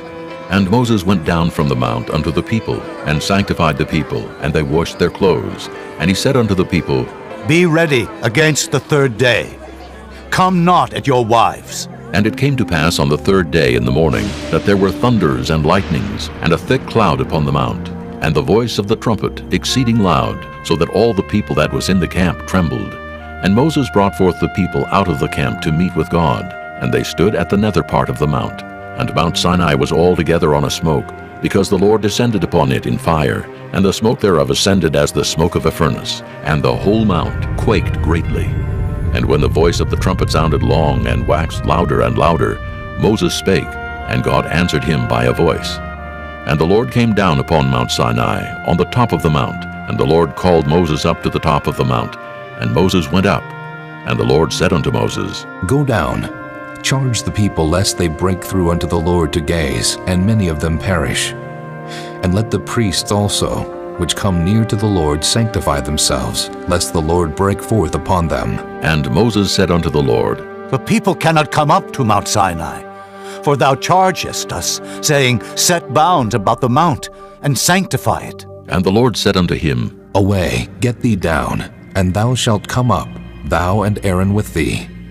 But let not the priests and the people break through to come up unto the Lord, lest he break forth upon them. So Moses went down unto the people, and spake unto them. Chapter 20. And God spake all these words, saying, I am the Lord thy God, which have brought thee out of the land of Egypt, out of the house of bondage. Thou shalt have no other gods before me. Thou shalt not make unto thee any graven image, or any likeness of anything that is in heaven above, or that is in the earth beneath, or that is in the water under the earth. Thou shalt not bow down thyself to them, nor serve them. For I, the Lord thy God, am a jealous God, visiting the iniquity of the fathers upon the children unto the third and fourth generation of them that hate me, and showing mercy unto thousands of them that love me, and keep my commandments. Thou shalt not take the name of the Lord thy God in vain, for the Lord will not hold him guiltless that taketh his name in vain. Remember the Sabbath day to keep it holy.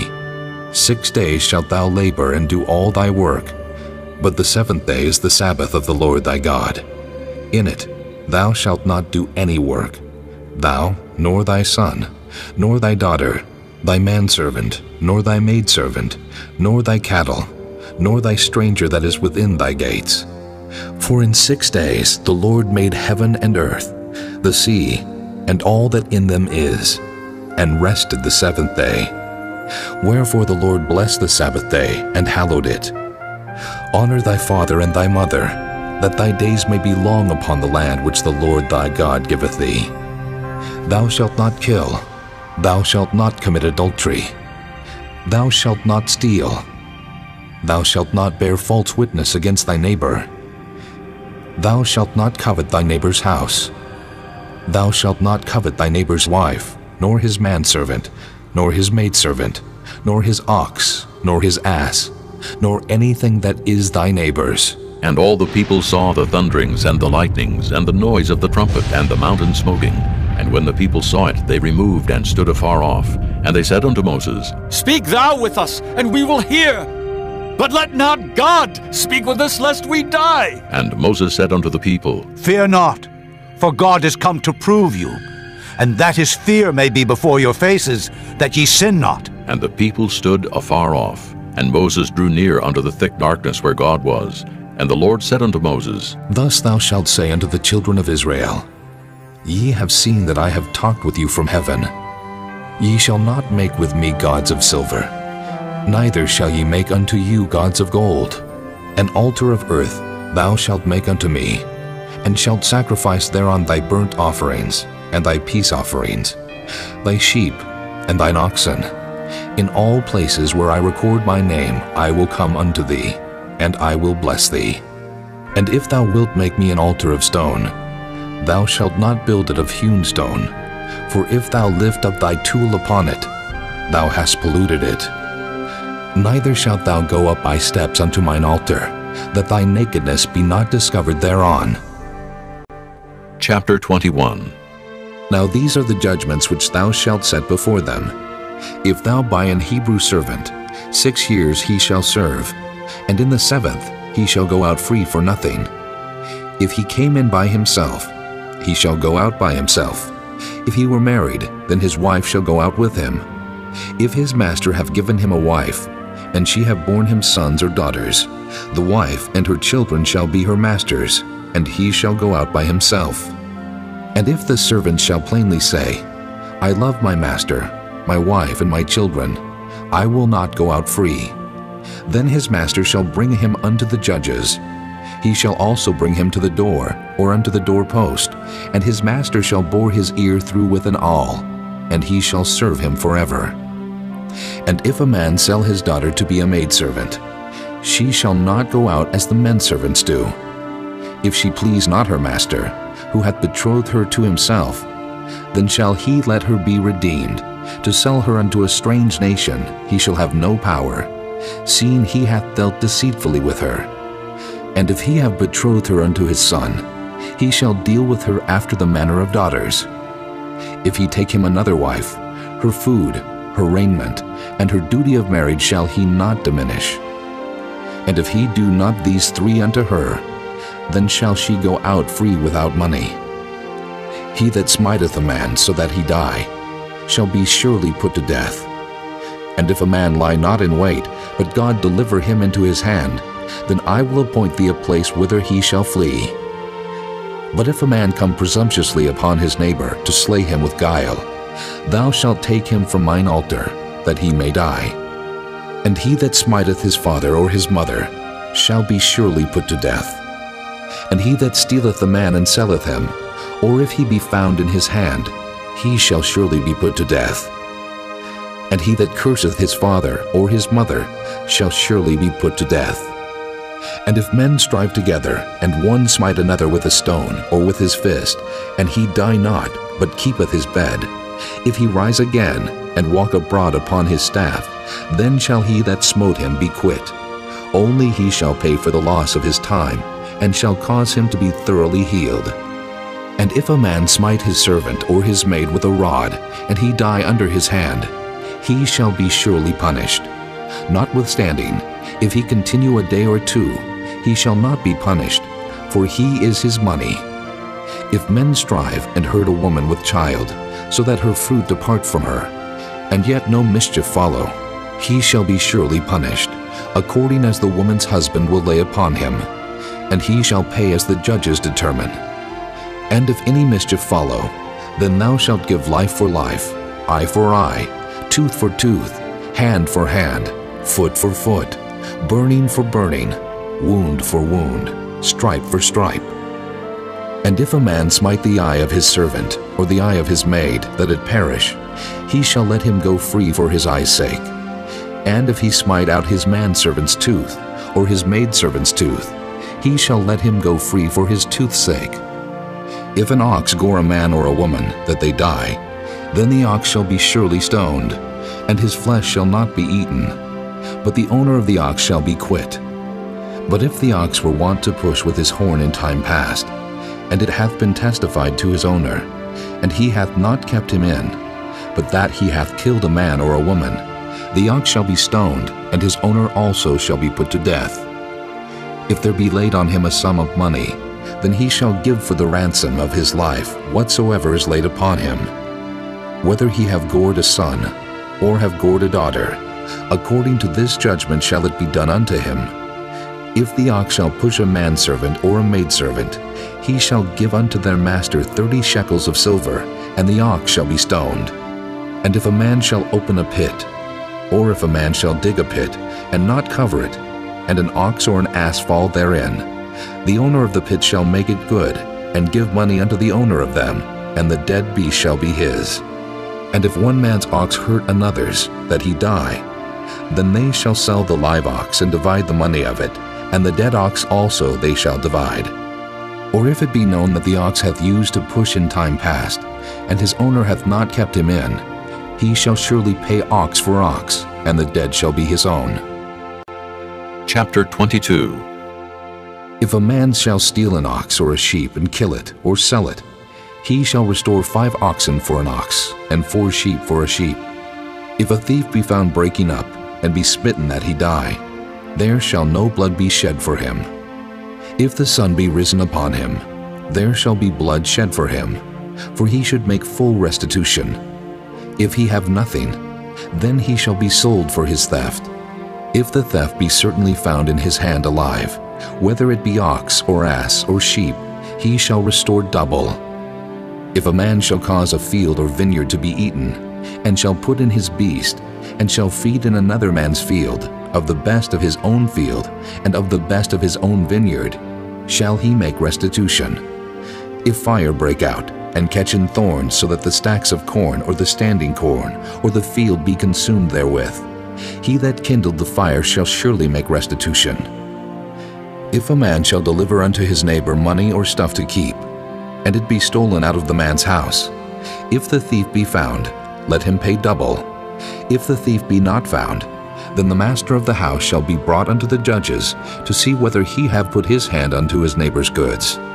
For all manner of trespass, whether it be for ox, for ass, for sheep, for raiment, or for any manner of lost thing which another challengeth to be his, the cause of both parties shall come before the judges, and whom the judges shall condemn, he shall pay double unto his neighbor. If a man deliver unto his neighbor an ass, or an ox, or a sheep, or any beast to keep, and it die, or be hurt, or driven away, no man seeing it, then shall an oath of the Lord be between them both, that he hath not put his hand unto his neighbor's goods, and the owner of it shall accept thereof, and he shall not make it good. And if it be stolen from him, he shall make restitution unto the owner thereof. If it be torn in pieces, then let him bring it for witness, and he shall not make good that which was torn. And if a man borrow aught of his neighbor, and it be hurt or die, the owner thereof being not with it, he shall surely make it good. But if the owner thereof be with it, he shall not make it good. If it be an hired thing, it came for his hire. And if a man entice a maid that is not betrothed, and lie with her, he shall surely endow her to be his wife. If her father utterly refuse to give her unto him, he shall pay money according to the dowry of virgins. Thou shalt not suffer a witch to live. Whosoever lieth with a beast shall surely be put to death. He that sacrificeth unto any god, save unto the Lord only, he shall be utterly destroyed. Thou shalt neither vex a stranger, nor oppress him, for ye were strangers in the land of Egypt. Ye shall not afflict any widow or fatherless child.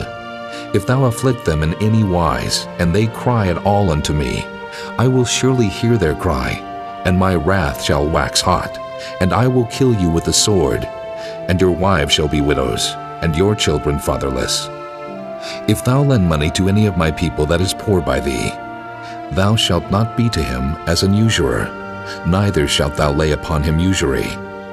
If thou at all take thy neighbor's raiment to pledge, thou shalt deliver it unto him by that the sun goeth down, for that is his covering only.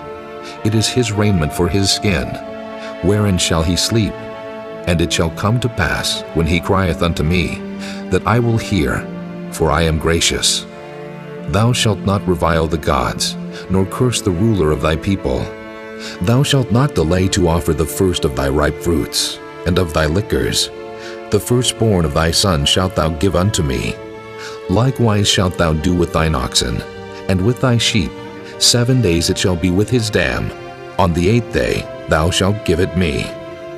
And ye shall be holy men unto me. Neither shall ye eat any flesh that is torn of beast in the field. Ye shall cast it to the dogs. Chapter 23. Thou shalt not raise a false report. Put not thine hand with the wicked to be an unrighteous witness. Thou shalt not follow a multitude to do evil, neither shalt thou speak in a cause to decline after many to wrest judgment. Neither shalt thou countenance a poor man in his cause. If thou meet thine enemy's ox or his ass going astray, thou shalt surely bring it back to him again. If thou see the ass of him that hateth thee lying under his burden, and wouldest forbear to help him, thou shalt surely help with him. Thou shalt not wrest the judgment of thy poor in his cause. Keep thee far from a false matter, and the innocent and righteous slay thou not, for I will not justify the wicked. And thou shalt take no gift, for the gift blindeth the wise, and perverteth the words of the righteous. Also thou shalt not oppress a stranger, for ye know the heart of a stranger, seeing ye were strangers in the land of Egypt. And 6 years thou shalt sow thy land, and shalt gather in the fruits thereof. But the 7th year thou shalt let it rest and lie still, that the poor of thy people may eat, and what they leave the beasts of the field shall eat. In like manner thou shalt deal with thy vineyard, and with thy oliveyard. 6 days thou shalt do thy work, and on the 7th day thou shalt rest, that thine ox and thine ass may rest, and the son of thy handmaid, and the stranger may be refreshed.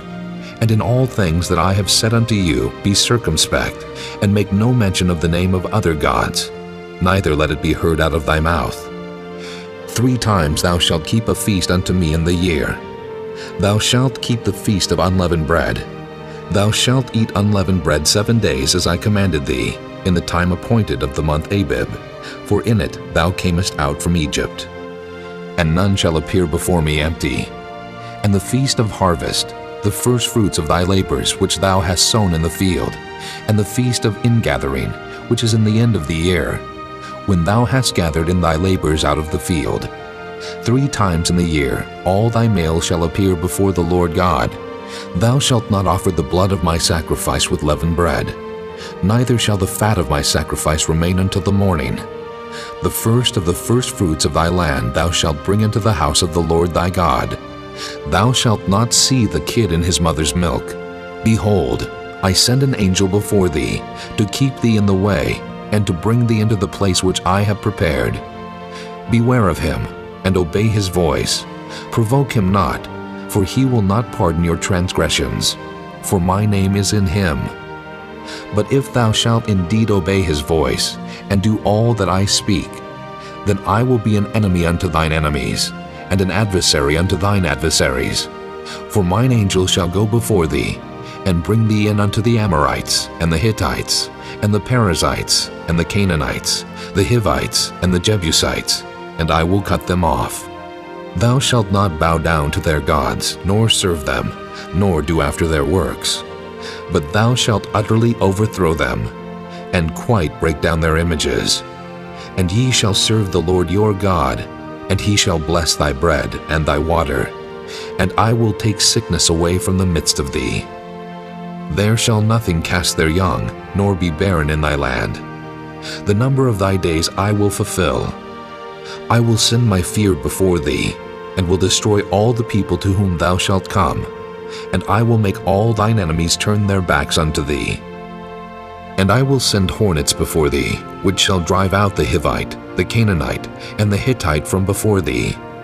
I will not drive them out from before thee in 1 year, lest the land become desolate, and the beast of the field multiply against thee. By little and little I will drive them out from before thee, until thou be increased and inherit the land. And I will set thy bounds from the Red Sea, even unto the sea of the Philistines, and from the desert unto the river.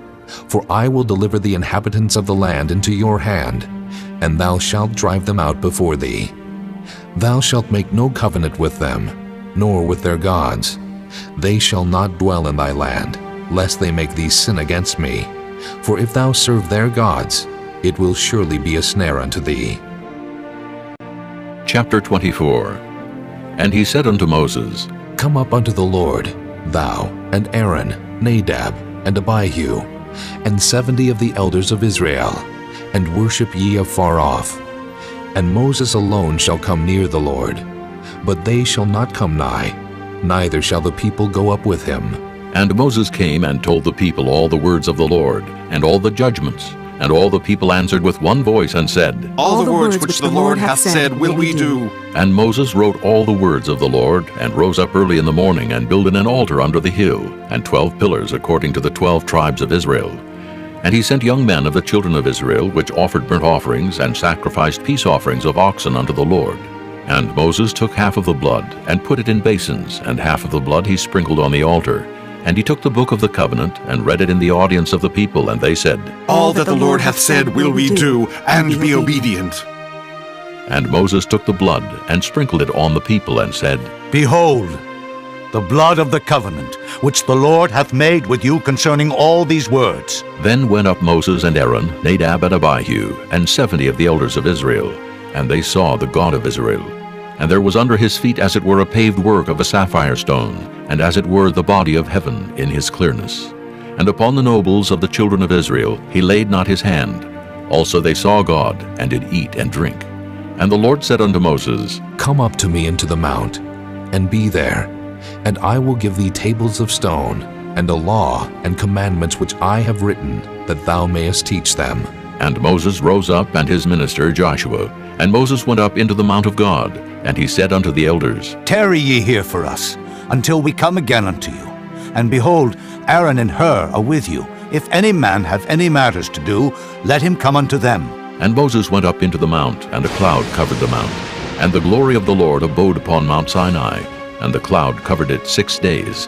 And the 7th day he called unto Moses out of the midst of the cloud. And the sight of the glory of the Lord was like devouring fire on the top of the mount in the eyes of the children of Israel. And Moses went into the midst of the cloud, and gat him up into the mount. And Moses was in the mount 40 days and 40 nights. Chapter 25. And the Lord spake unto Moses, saying, Speak unto the children of Israel, that they bring me an offering. Of every man that giveth it willingly, with his heart ye shall take my offering. And this is the offering which ye shall take of them: gold, and silver, and brass, and blue, and purple, and scarlet, and fine linen, and goat's hair, and ram skins dyed red, and badger skins, and shittim wood, oil for the light, spices for anointing oil, and for sweet incense, onyx stones, and stones to be set in the ephod, and in the breastplate. And let them make me a sanctuary, that I may dwell among them, according to all that I show thee, after the pattern of the tabernacle, and the pattern of all the instruments thereof, even so shall ye make it. And they shall make an ark of shittim wood. 2 cubits and a half shall be the length thereof, and 1 cubit and a half the breadth thereof, and 1 cubit and a half the height thereof. And thou shalt overlay it with pure gold. Within and without shalt thou overlay it, and shalt make upon it a crown of gold round about. And thou shalt cast 4 rings of gold for it, and put them in the 4 corners thereof. And 2 rings shall be in the one side of it, and 2 rings in the other side of it. And thou shalt make staves of shittim wood, and overlay them with gold. And thou shalt put the staves into the rings by the sides of the ark, that the ark may be borne with them. The stave shall be in the rings of the ark. They shall not be taken from it. And thou shalt put into the ark the testimony which I shall give thee. And thou shalt make a mercy seat of pure gold. 2 cubits and a half shall be the length thereof, and 1 cubit and a half the breadth thereof. And thou shalt make 2 cherubims of gold. Of beaten work shalt thou make them in the 2 ends of the mercy seat. And make 1 cherub on the one end, and the other cherub on the other end. Even of the mercy seat shall ye make the cherubims on the 2 ends thereof. And the cherubims shall stretch forth their wings on high, covering the mercy seat with their wings, and their faces shall look one to another. Toward the mercy seat shall the faces of the cherubims be. And thou shalt put the mercy seat above upon the ark, and in the ark thou shalt put the testimony that I shall give thee.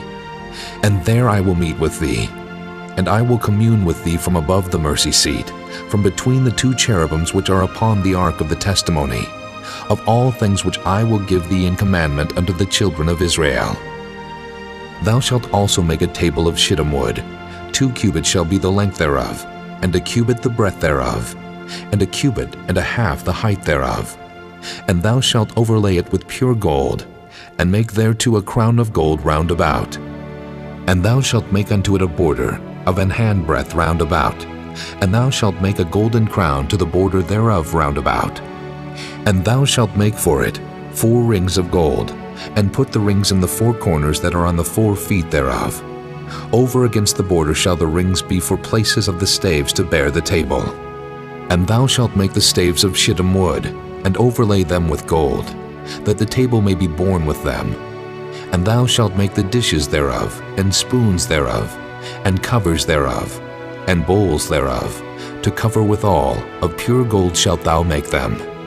And thou shalt set upon the table showbread before me alway.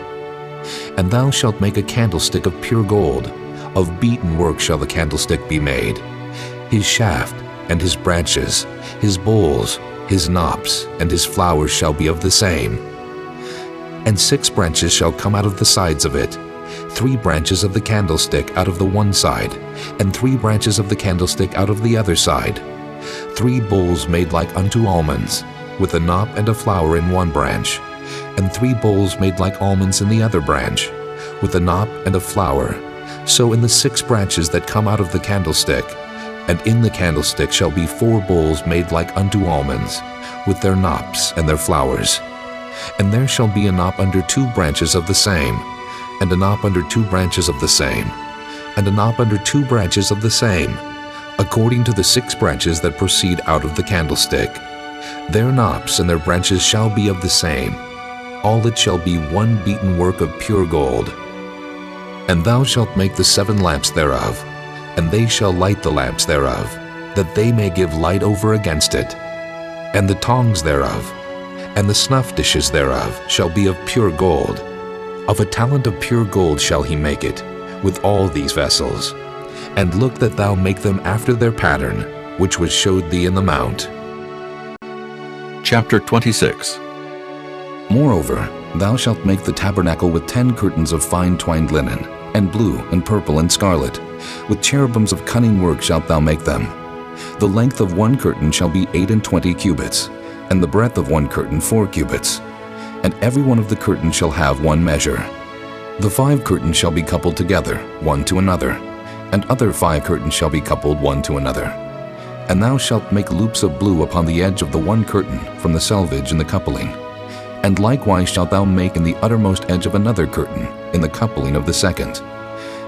50 loops shalt thou make in the one curtain, and 50 loops shalt thou make in the edge of the curtain that is in the coupling of the second, that the loops may take hold one of another.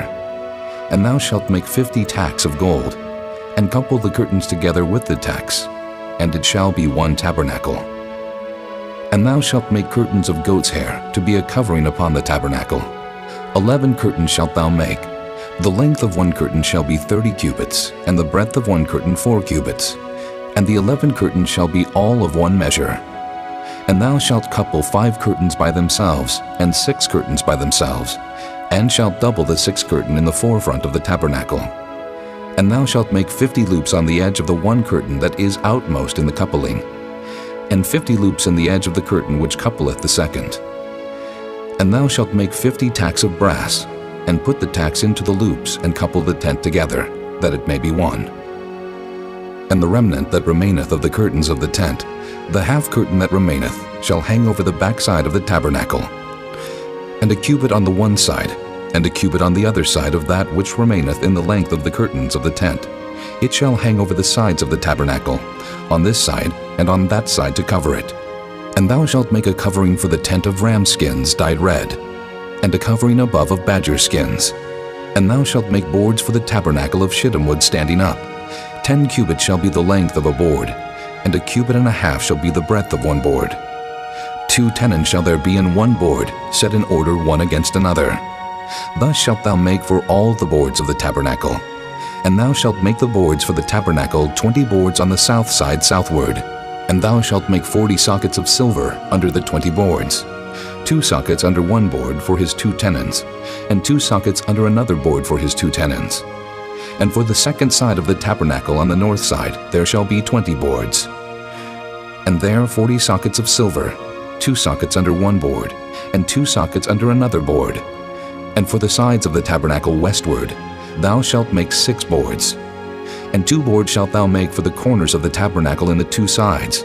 And they shall be coupled together beneath, and they shall be coupled together above the head of it unto 1 ring. Thus shall it be for them both.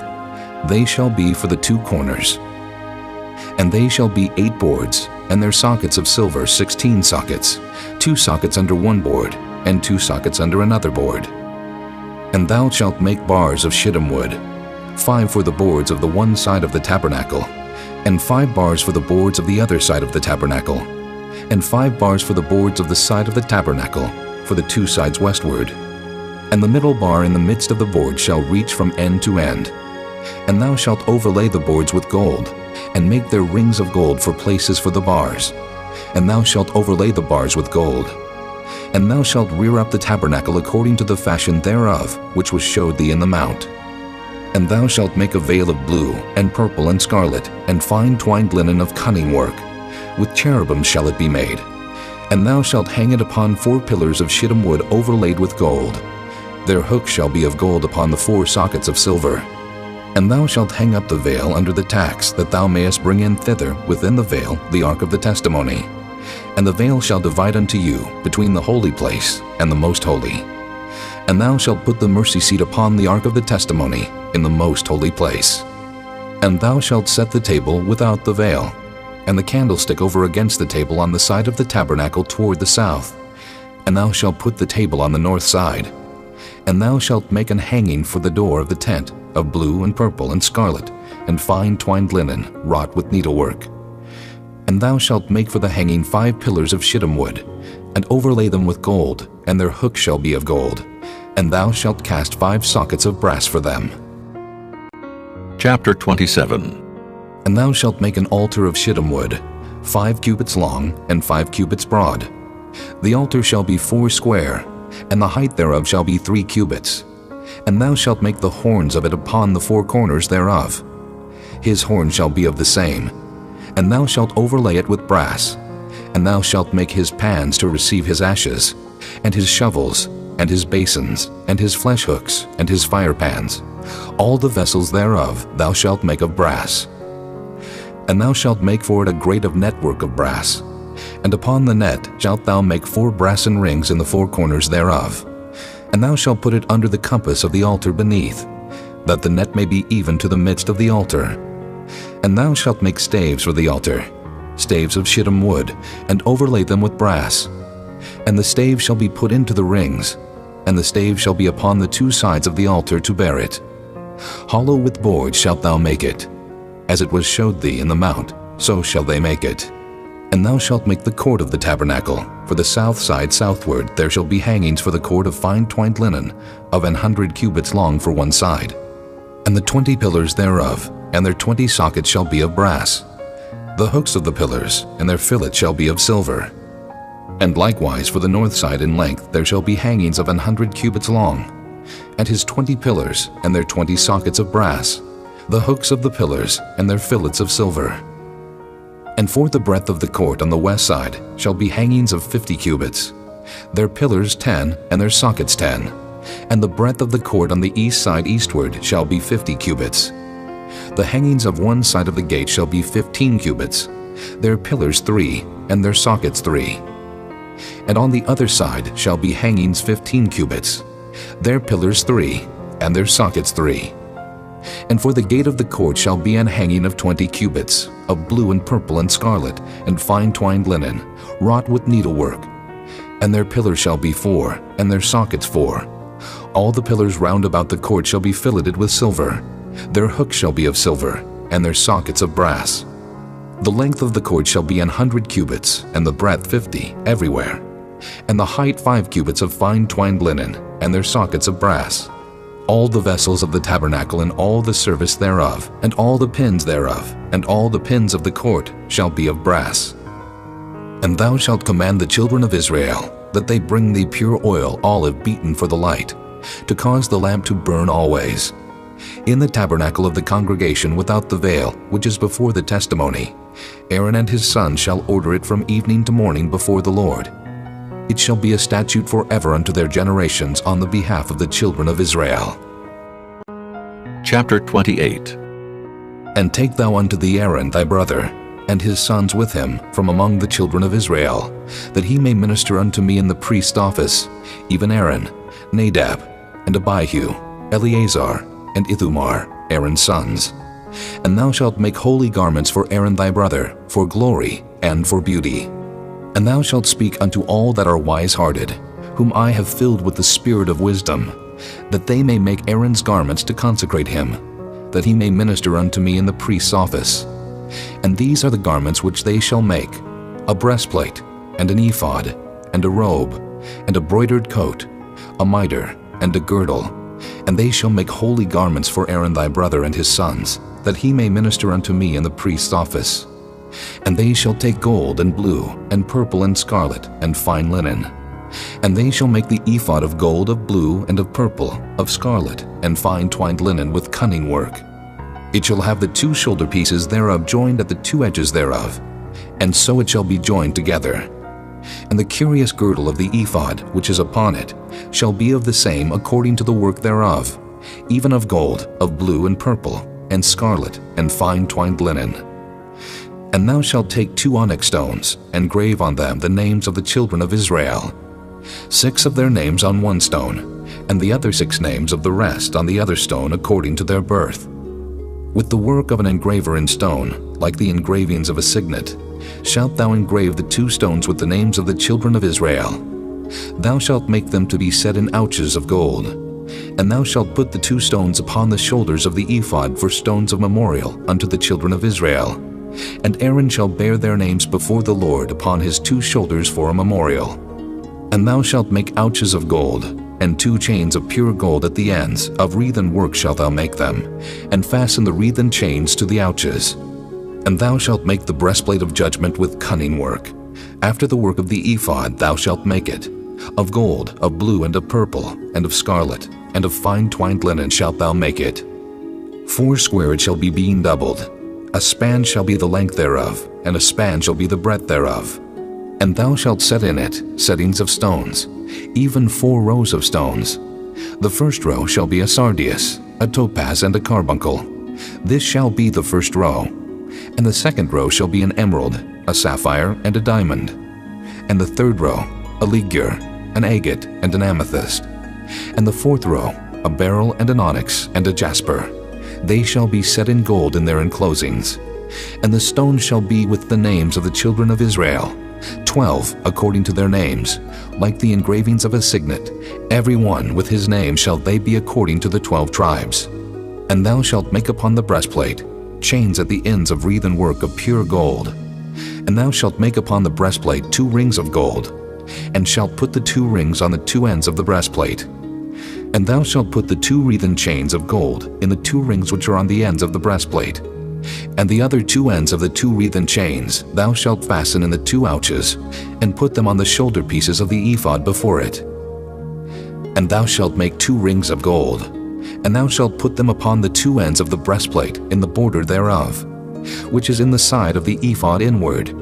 And 2 other rings of gold thou shalt make, and shalt put them on the 2 sides of the ephod underneath, toward the forepart thereof, over against the other coupling thereof, above the curious girdle of the ephod.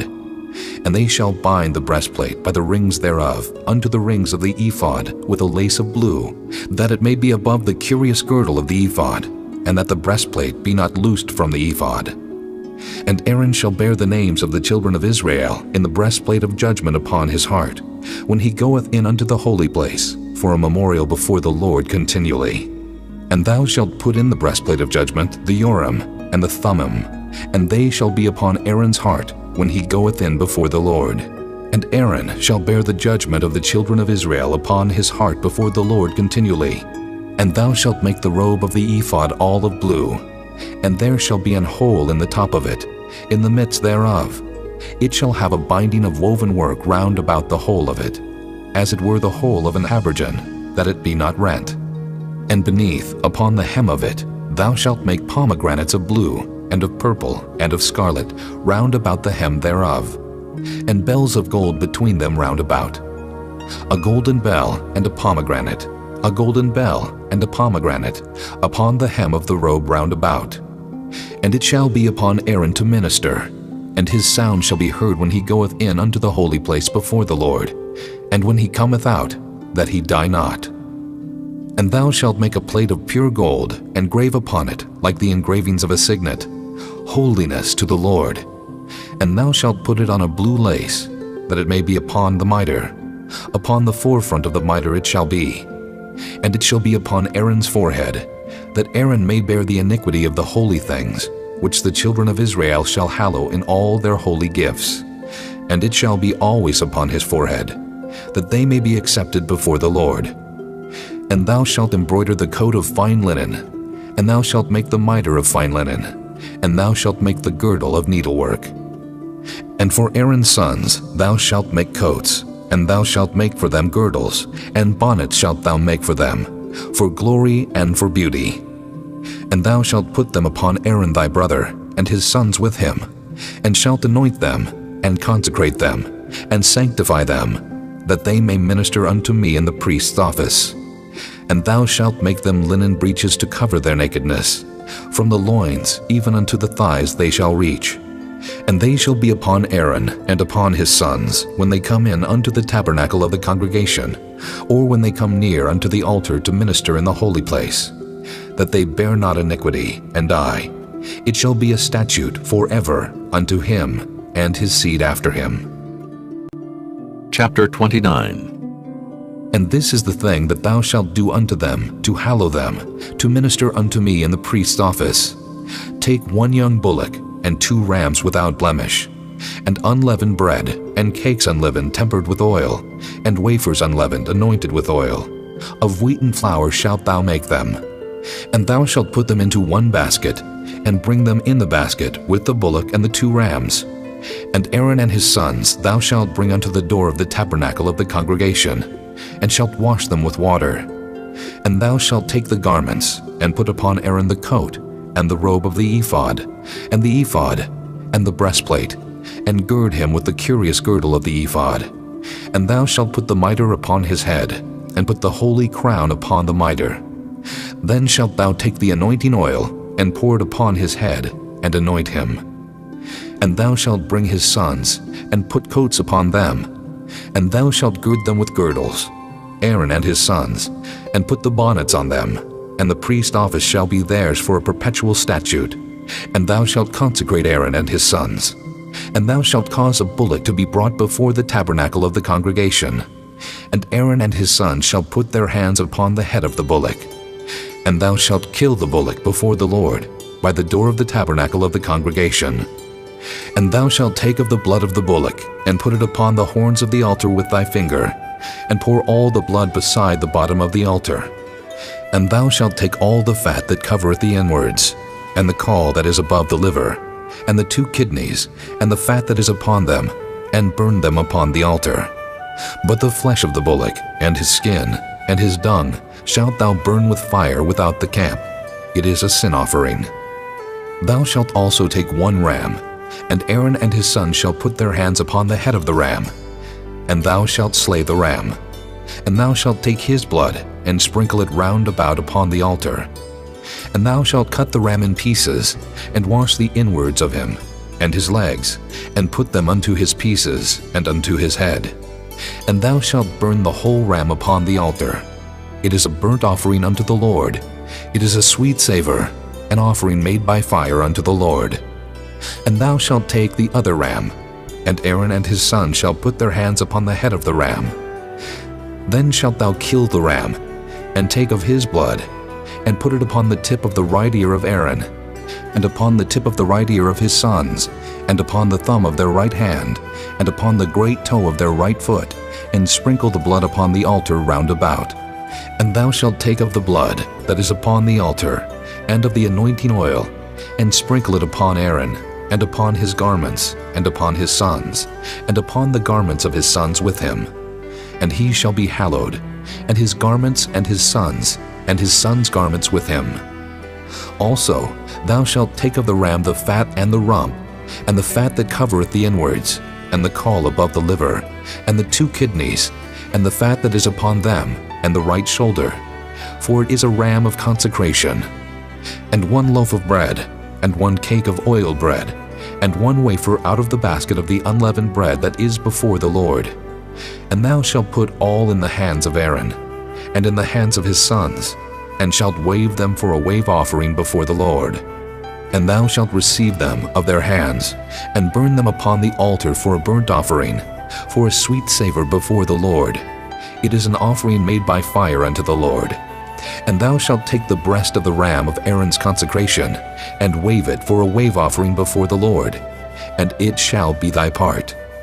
And thou shalt sanctify the breast of the wave offering, and the shoulder of the heave offering, which is waved, and which is heaved up, of the ram of the consecration, even of that which is for Aaron, and of that which is for his sons. And it shall be Aaron's and his sons by a statute forever from the children of Israel. For it is an heave offering, and it shall be an heave offering from the children of Israel of the sacrifice of their peace offerings, even their heave offering unto the Lord. And the holy garments of Aaron shall be his sons after him, to be anointed therein, and to be consecrated in them. And that son that is priest in his stead shall put them on 7 days, when he cometh into the tabernacle of the congregation to minister in the holy place. And thou shalt take the ram of the consecration, and seethe his flesh in the holy place. And Aaron and his sons shall eat the flesh of the ram, and the bread that is in the basket by the door of the tabernacle of the congregation. And they shall eat those things wherewith the atonement was made, to consecrate and to sanctify them. But a stranger shall not eat thereof, because they are holy. And if aught of the flesh of the consecrations, or of the bread remain unto the morning, then thou shalt burn the remainder with fire. It shall not be eaten, because it is holy. And thus shalt thou do unto Aaron, and to his sons, according to all things which I have commanded thee. 7 days shalt thou consecrate them, and thou shalt offer every day a bullock for a sin offering for atonement. And thou shalt cleanse the altar, when thou hast made an atonement for it, and thou shalt anoint it to sanctify it. 7 days thou shalt make an atonement for the altar, and sanctify it, and it shall be an altar most holy. Whatsoever toucheth the altar shall be holy. Now this is that which thou shalt offer upon the altar: 2 lambs of the first year, day by day continually. The 1 lamb thou shalt offer in the morning, and the other lamb thou shalt offer at even. And with the 1 lamb 1/10 deal of flour mingled with the 4th part of an hin of beaten oil, and the 4th part of an hin of wine for a drink offering. And the other lamb thou shalt offer at even, and shalt do thereto according to the meat offering of the morning, and according to the drink offering thereof, for a sweet savor, an offering made by fire unto the Lord. This shall be a continual burnt offering throughout your generations at the door of the tabernacle of the congregation before the Lord, where I will meet you, to speak there unto thee. And there I will meet with the children of Israel, and the tabernacle shall be sanctified by my glory. And I will sanctify the tabernacle of the congregation, and the altar. I will sanctify also both Aaron and his sons, to minister to me in the priest's office. And I will dwell among the children of Israel, and will be their God. And they shall know that I am the Lord their God, that brought them forth out of the land of Egypt, that I may dwell among them. I am the Lord their God. Chapter 30. And thou shalt make an altar to burn incense upon. Of shittim wood shalt thou make it. A cubit shall be the length thereof, and a cubit the breadth thereof. 4 square shall it be, and 2 cubits shall be the height thereof. The horns thereof shall be of the same. And thou shalt overlay it with pure gold, the top thereof, and the sides thereof round about, and the horns thereof. And thou shalt make unto it a crown of gold round about. And 2 golden rings shalt thou make to it under the crown of it, by the 2 corners thereof. Upon the 2 sides of it shalt thou make it, and they shall be for places for the staves to bear it withal. And thou shalt make the staves of shittim wood, and overlay them with gold. And thou shalt put it before the veil that is by the ark of the testimony, before the mercy seat that is over the testimony, where I will meet with thee. And Aaron shall burn thereon sweet incense every morning. When he dresseth the lamps, he shall burn incense upon it. And when Aaron lighteth the lamps at even, he shall burn incense upon it, a perpetual incense before the Lord throughout your generations.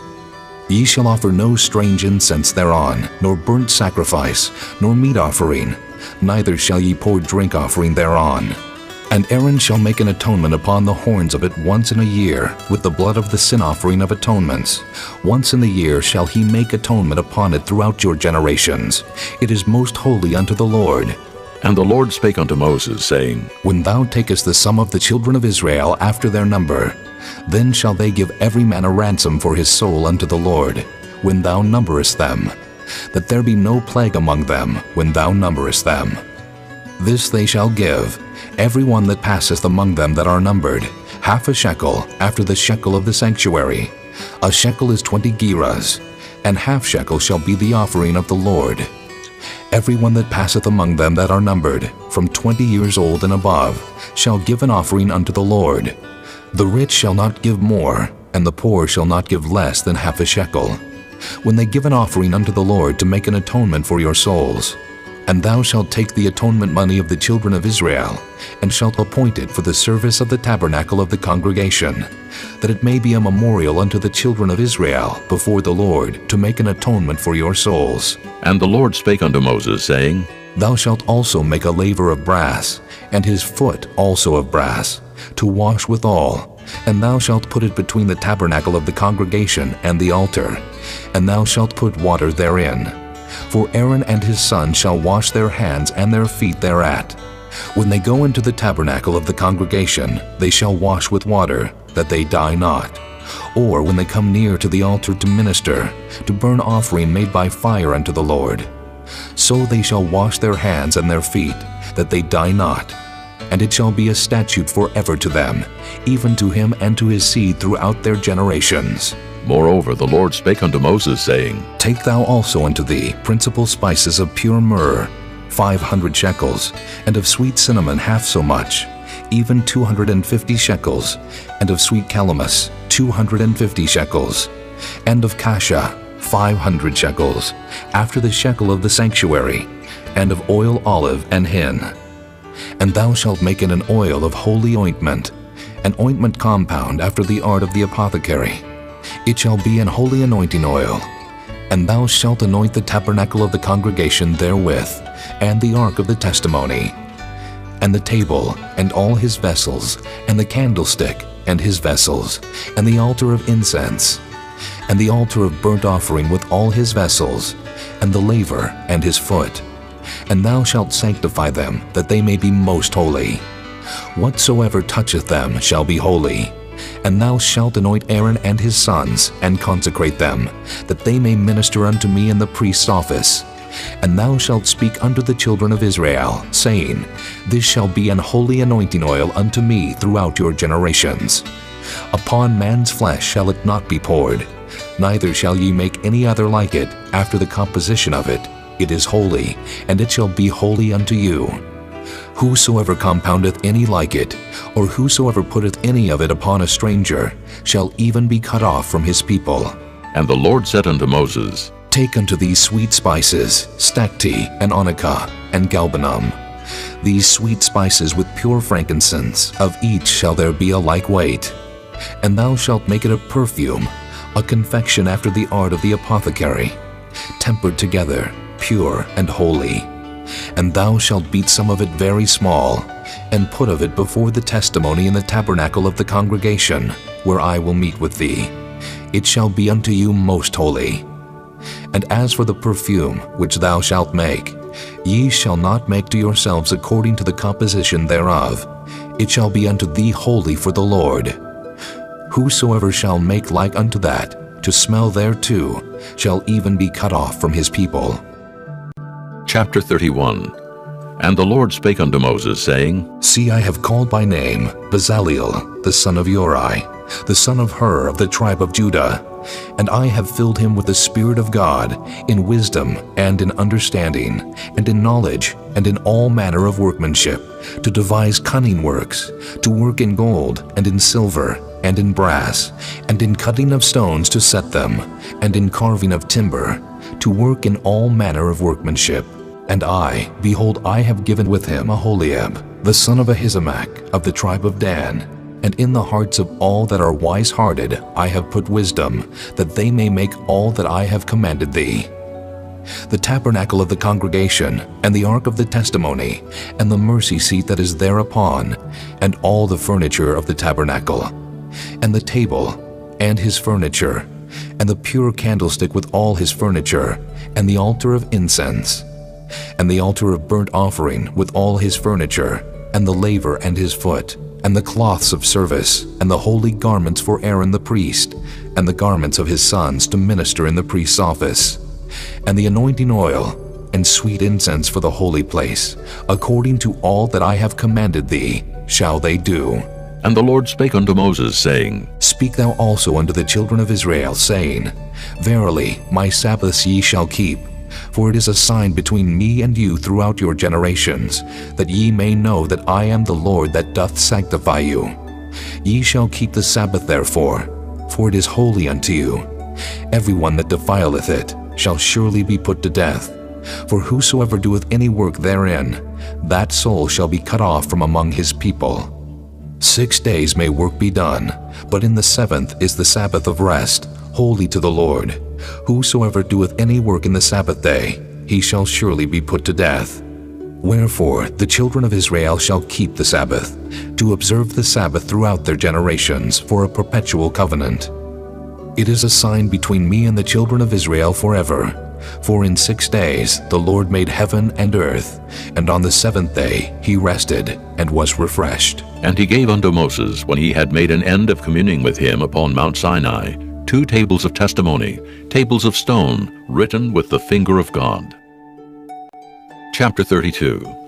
And when the people saw that Moses delayed to come down out of the mount, the people gathered themselves together unto Aaron, and said unto him, Up, make us gods, which shall go before us. For as for this Moses, the man that brought us up out of the land of Egypt, we wot not what has become of him. And Aaron said unto them, Break off the golden earrings, which are in the ears of your wives, of your sons, and of your daughters, and bring them unto me. And all the people brake off the golden earrings which were in their ears, and brought them unto Aaron. And he received them at their hand, and fashioned it with a graving tool, after he had made it a molten calf. And they said, These be thy gods, O Israel, which brought thee up out of the land of Egypt. And when Aaron saw it, he built an altar before it, and Aaron made proclamation and said, Tomorrow is a feast to the Lord. And they rose up early on the morrow, and offered burnt offerings, and brought peace offerings. And the people sat down to eat and to drink, and rose up to play. And the Lord said unto Moses, Go, get thee down, for thy people which thou broughtest out of the land of Egypt have corrupted themselves. They have turned aside quickly out of the way which I commanded them. They have made them a molten calf, and have worshipped it, and have sacrificed thereunto, and said, These be thy gods, O Israel, which have brought thee up out of the land of Egypt. And the Lord said unto Moses, I have seen this people, and, behold, it is a stiff-necked people. Now therefore let me alone, that my wrath may wax hot against them, and that I may consume them, and I will make of thee a great nation. And Moses besought the Lord his God, and said, Lord, why doth thy wrath wax hot against thy people, which thou hast brought forth out of the land of Egypt with great power, and with a mighty hand?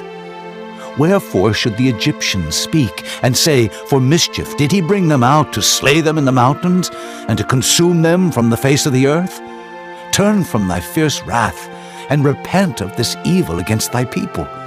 Remember Abraham, Isaac, and Israel, thy servants, to whom thou swarest by thine own self, and saidst unto them, I will multiply your seed as the stars of heaven, and all this land that I have spoken of will I give unto your seed, and they shall inherit it forever.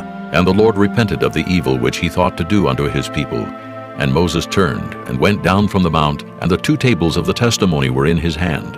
The tables were written on both their sides, on the one side and on the other were they written.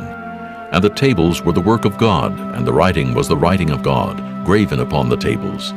And when Joshua heard the noise of the people as they shouted, he said unto Moses, There is a noise of war in the camp.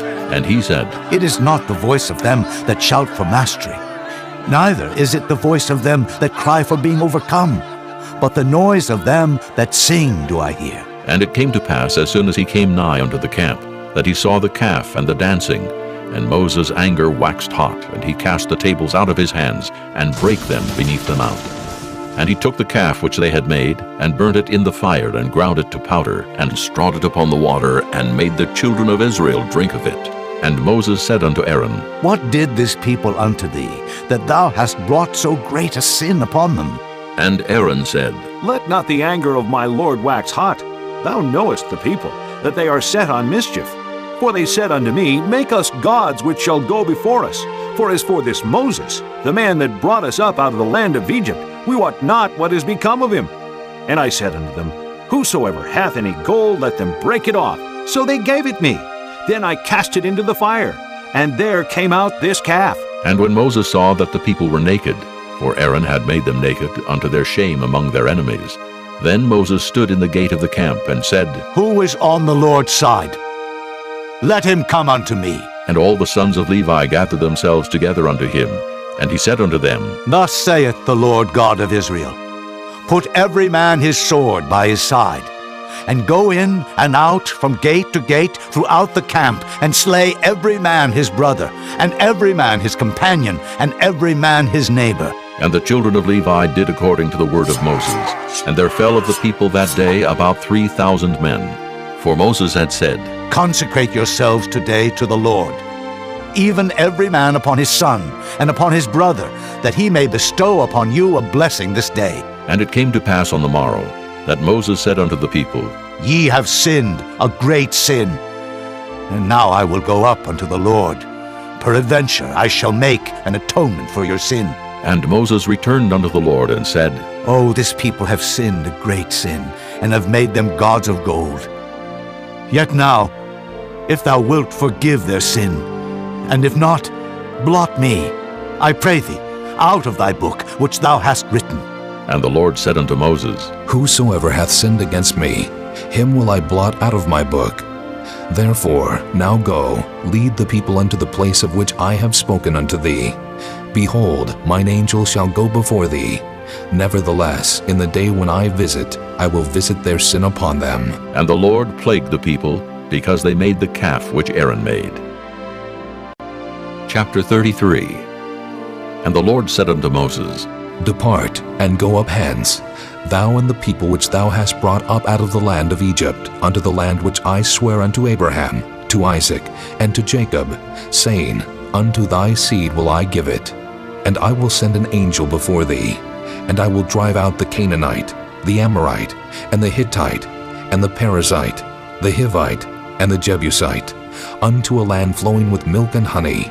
For I will not go up in the midst of thee, for thou art a stiff-necked people, lest I consume thee in the way. And when the people heard these evil tidings, they mourned, and no man did put on him his ornaments. For the Lord had said unto Moses, Say unto the children of Israel, Ye are a stiff-necked people.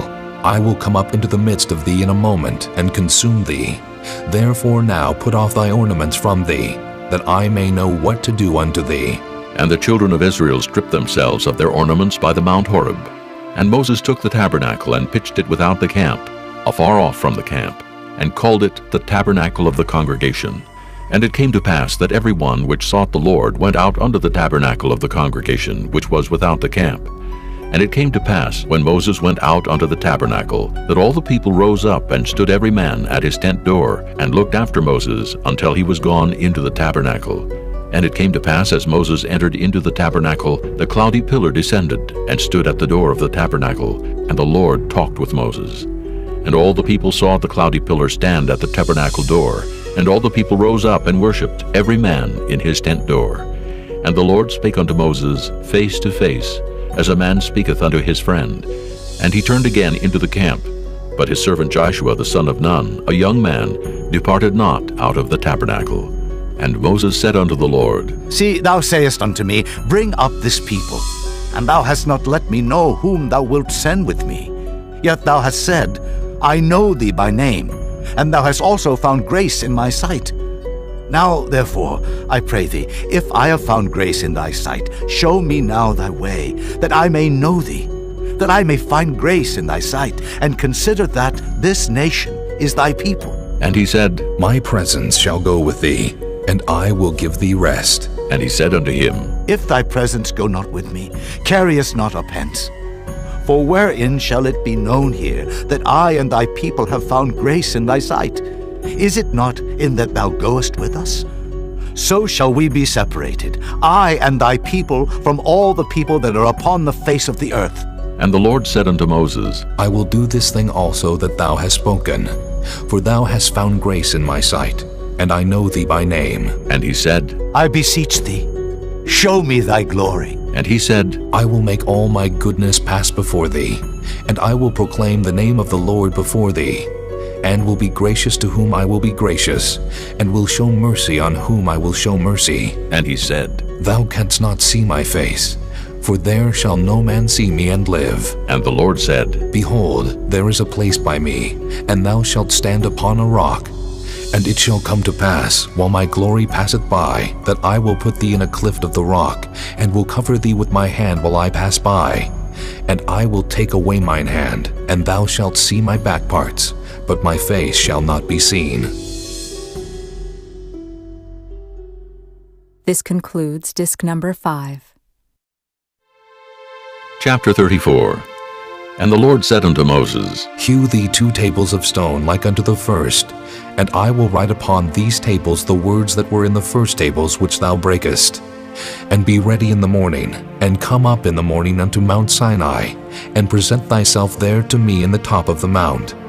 And no man shall come up with thee, neither let any man be seen throughout all the mount, neither let the flocks nor herds feed before that mount. And he hewed 2 tables of stone like unto the first. And Moses rose up early in the morning, and went up unto Mount Sinai, as the Lord had commanded him, and took in his hand the 2 tables of stone. And the Lord descended in the cloud, and stood with him there, and proclaimed the name of the Lord.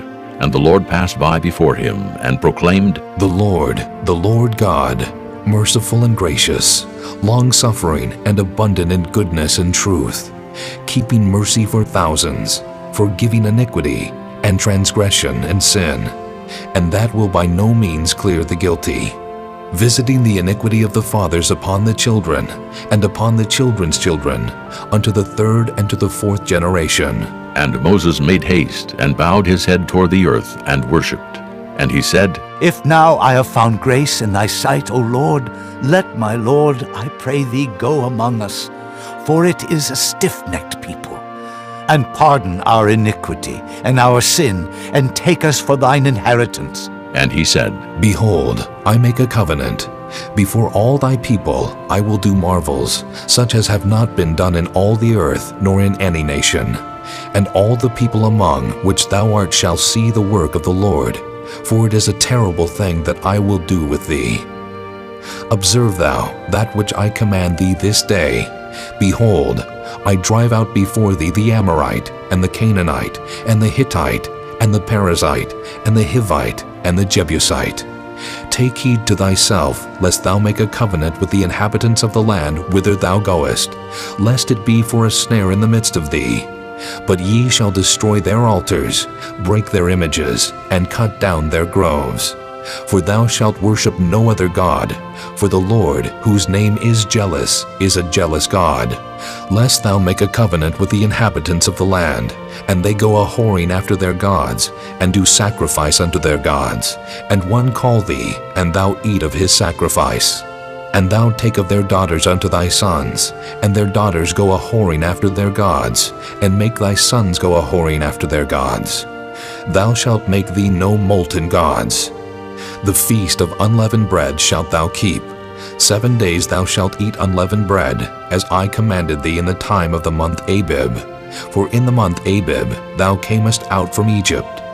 All that openeth the matrix is mine, and every firstling among thy cattle, whether ox or sheep that is male. But the firstling of an ass thou shalt redeem with a lamb, and if thou redeem him not, then shalt thou break his neck. All the firstborn of thy sons thou shalt redeem, and none shall appear before me empty. 6 days thou shalt work, but on the 7th day thou shalt rest. In earing time and in harvest thou shalt rest. And thou shalt observe the feast of weeks, of the firstfruits of wheat harvest, and the feast of ingathering at the year's end. Thrice in the year shall all your men children appear before the Lord God, the God of Israel. For I will cast out the nations before thee, and enlarge thy borders. Neither shall any man desire thy land when thou shalt go up to appear before the Lord thy God thrice in the year. Thou shalt not offer the blood of my sacrifice with leaven, neither shall the sacrifice of the feast of the Passover be left unto the morning. The first of the firstfruits of thy land thou shalt bring unto the house of the Lord thy God. Thou shalt not see the kid in his mother's milk. And the Lord said unto Moses, Write thou these words, for after the tenor of these words I have made a covenant with thee and with Israel. And he was there with the Lord 40 days and 40 nights. He did neither eat bread nor drink water, and he wrote upon the tables the words of the covenant, the 10 commandments.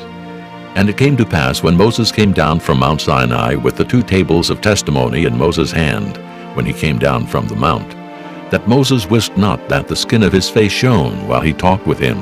And when Aaron and all the children of Israel saw Moses, behold, the skin of his face shone, and they were afraid to come nigh him.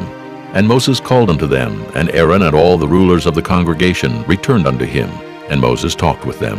And afterward all the children of Israel came nigh, and he gave them in commandment all that the Lord had spoken with him in Mount Sinai.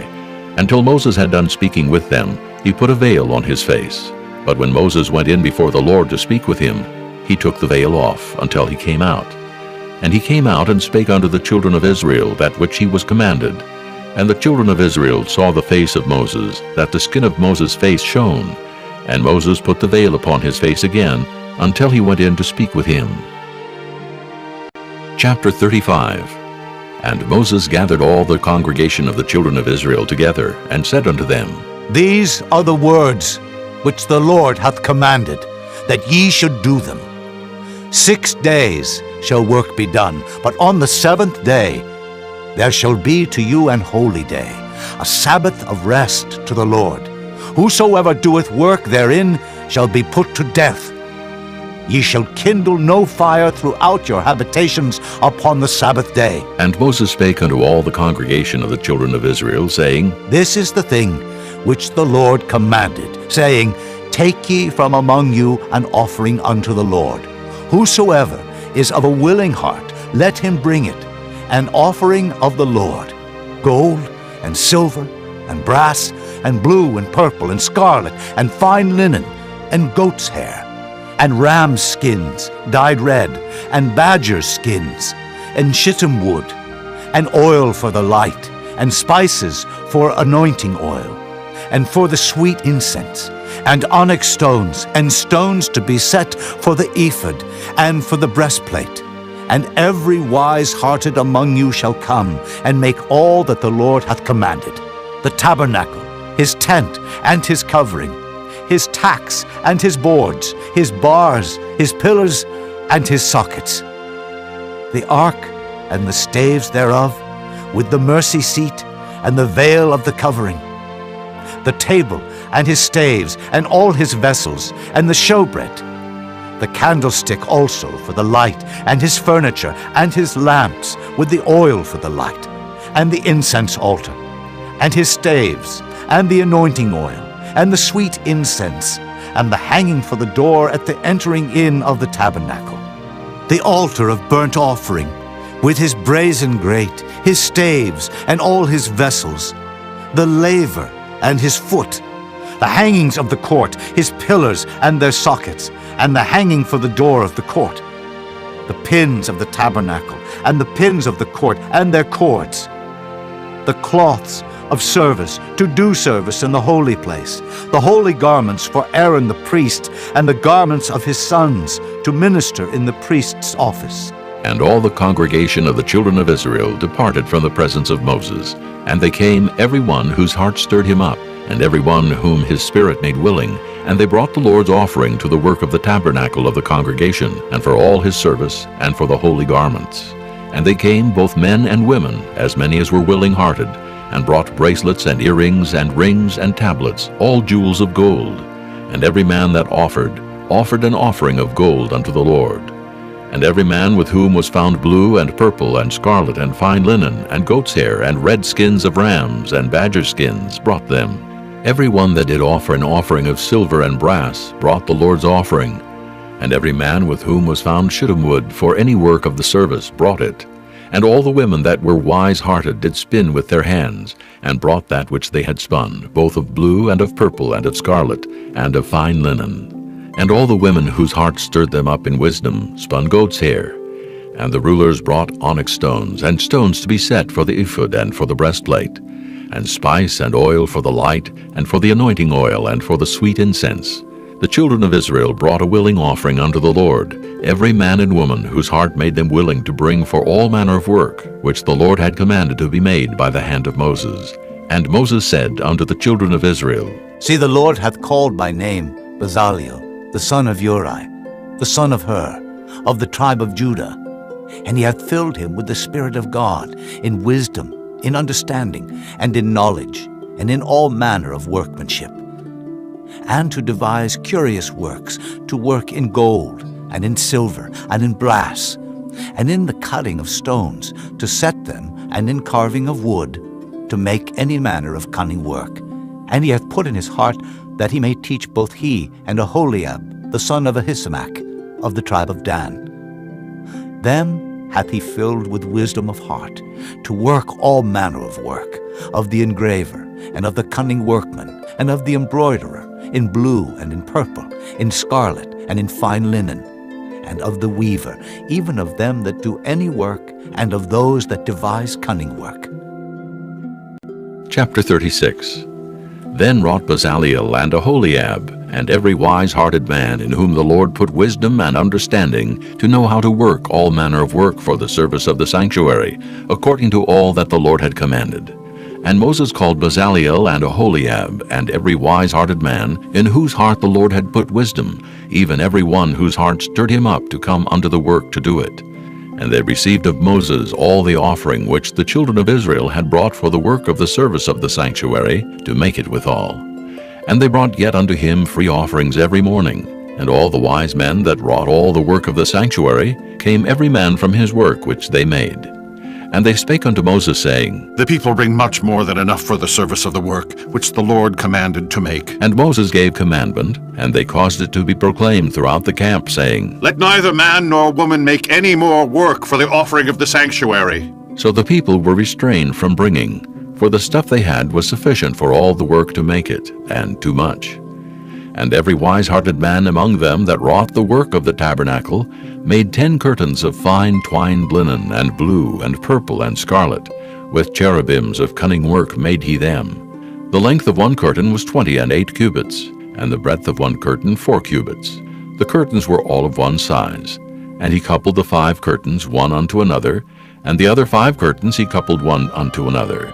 And he made loops of blue on the edge of one curtain from the selvage in the coupling. Likewise he made in the uttermost side of another curtain, in the coupling of the second. 50 loops made he in one curtain, and 50 loops made he in the edge of the curtain, which was in the coupling of the second. The loops held one curtain to another. And he made 50 tacks of gold, and coupled the curtains one unto another with the tacks, so it became one tabernacle. And he made curtains of goat's hair for the tent over the tabernacle. 11 curtains he made them. The length of one curtain was 30 cubits, and 4 cubits was the breadth of one curtain. The 11 curtains were of one size. And he coupled 5 curtains by themselves, and 6 curtains by themselves. And he made 50 loops upon the uttermost edge of the curtain in the coupling. And 50 loops made he upon the edge of the curtain which coupleth the second. And he made 50 tacks of brass to couple the tent together, that it might be one. And he made a covering for the tent of ram skin dyed red, and a covering of badger skin above that. And he made boards for the tabernacle of shittim wood standing up. The length of a board was 10 cubits, and the breadth of a board was 1 cubit and a half. One board had 2 tenons, equally distant one from another. Thus did he make for all the boards of the tabernacle. And he made boards for the tabernacle, 20 boards for the south side southward. And 40 sockets of silver he made under the 20 boards, 2 sockets under one board for his 2 tenons, and 2 sockets under another board for his 2 tenons. And for the other side of the tabernacle, which is toward the north corner, he made 20 boards, and there 40 sockets of silver, 2 sockets under one board, and 2 sockets under another board. And for the sides of the tabernacle westward, he made 6 boards. And 2 boards made he for the corners of the tabernacle in the 2 sides. And they were coupled beneath, and coupled together at the head thereof, to 1 ring. Thus he did to both of them in both the corners. And there were 8 boards, and their sockets were 16 sockets of silver, under every board 2 sockets. And he made bars of shittim wood, 5 for the boards of the one side of the tabernacle, and 5 bars for the boards of the other side of the tabernacle, and 5 bars for the boards of the tabernacle for the sides westward. And he made the middle bar to shoot through the boards from the one end to the other. And he overlaid the boards with gold, and made their rings of gold to be places for the bars, and overlaid the bars with gold. And he made a veil of blue and purple and scarlet and fine twined linen. With cherubims made he it of cunning work. And he made thereunto 4 pillars of shittim wood, and overlaid them with gold. Their hooks were of gold. And he cast for them 4 sockets of silver. And he made an hanging for the tabernacle door of blue and purple and scarlet, and fine twined linen of needlework, and the 5 pillars of it with their hooks. And he overlaid their chapiters and their fillets with gold, but their 5 sockets were of brass. Chapter 37.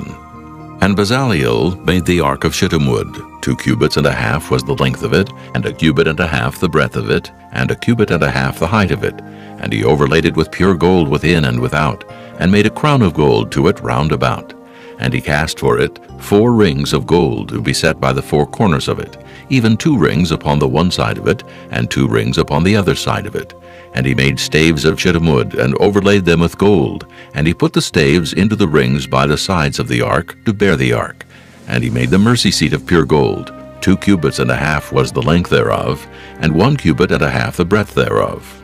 And he made 2 cherubims of gold, beaten out of 1 piece made he them, on the 2 ends of the mercy seat. 1 cherub on the end on this side, and another cherub on the other end on that side. Out of the mercy seat made he the cherubims on the 2 ends thereof. And the cherubims spread out their wings on high, and covered with their wings over the mercy seat, with their faces one to another. Even to the mercy seatward were the faces of the cherubims. And he made the table of shittim wood. 2 cubits was the length thereof, and 1 cubit the breadth thereof, and 1 cubit and a half the height thereof. And he overlaid it with pure gold, and made thereunto a crown of gold round about. Also he made thereunto a border of an handbreadth round about, and made a crown of gold for the border thereof round about. And he cast for it 4 rings of gold, and put the rings upon the 4 corners that were in the 4 feet thereof.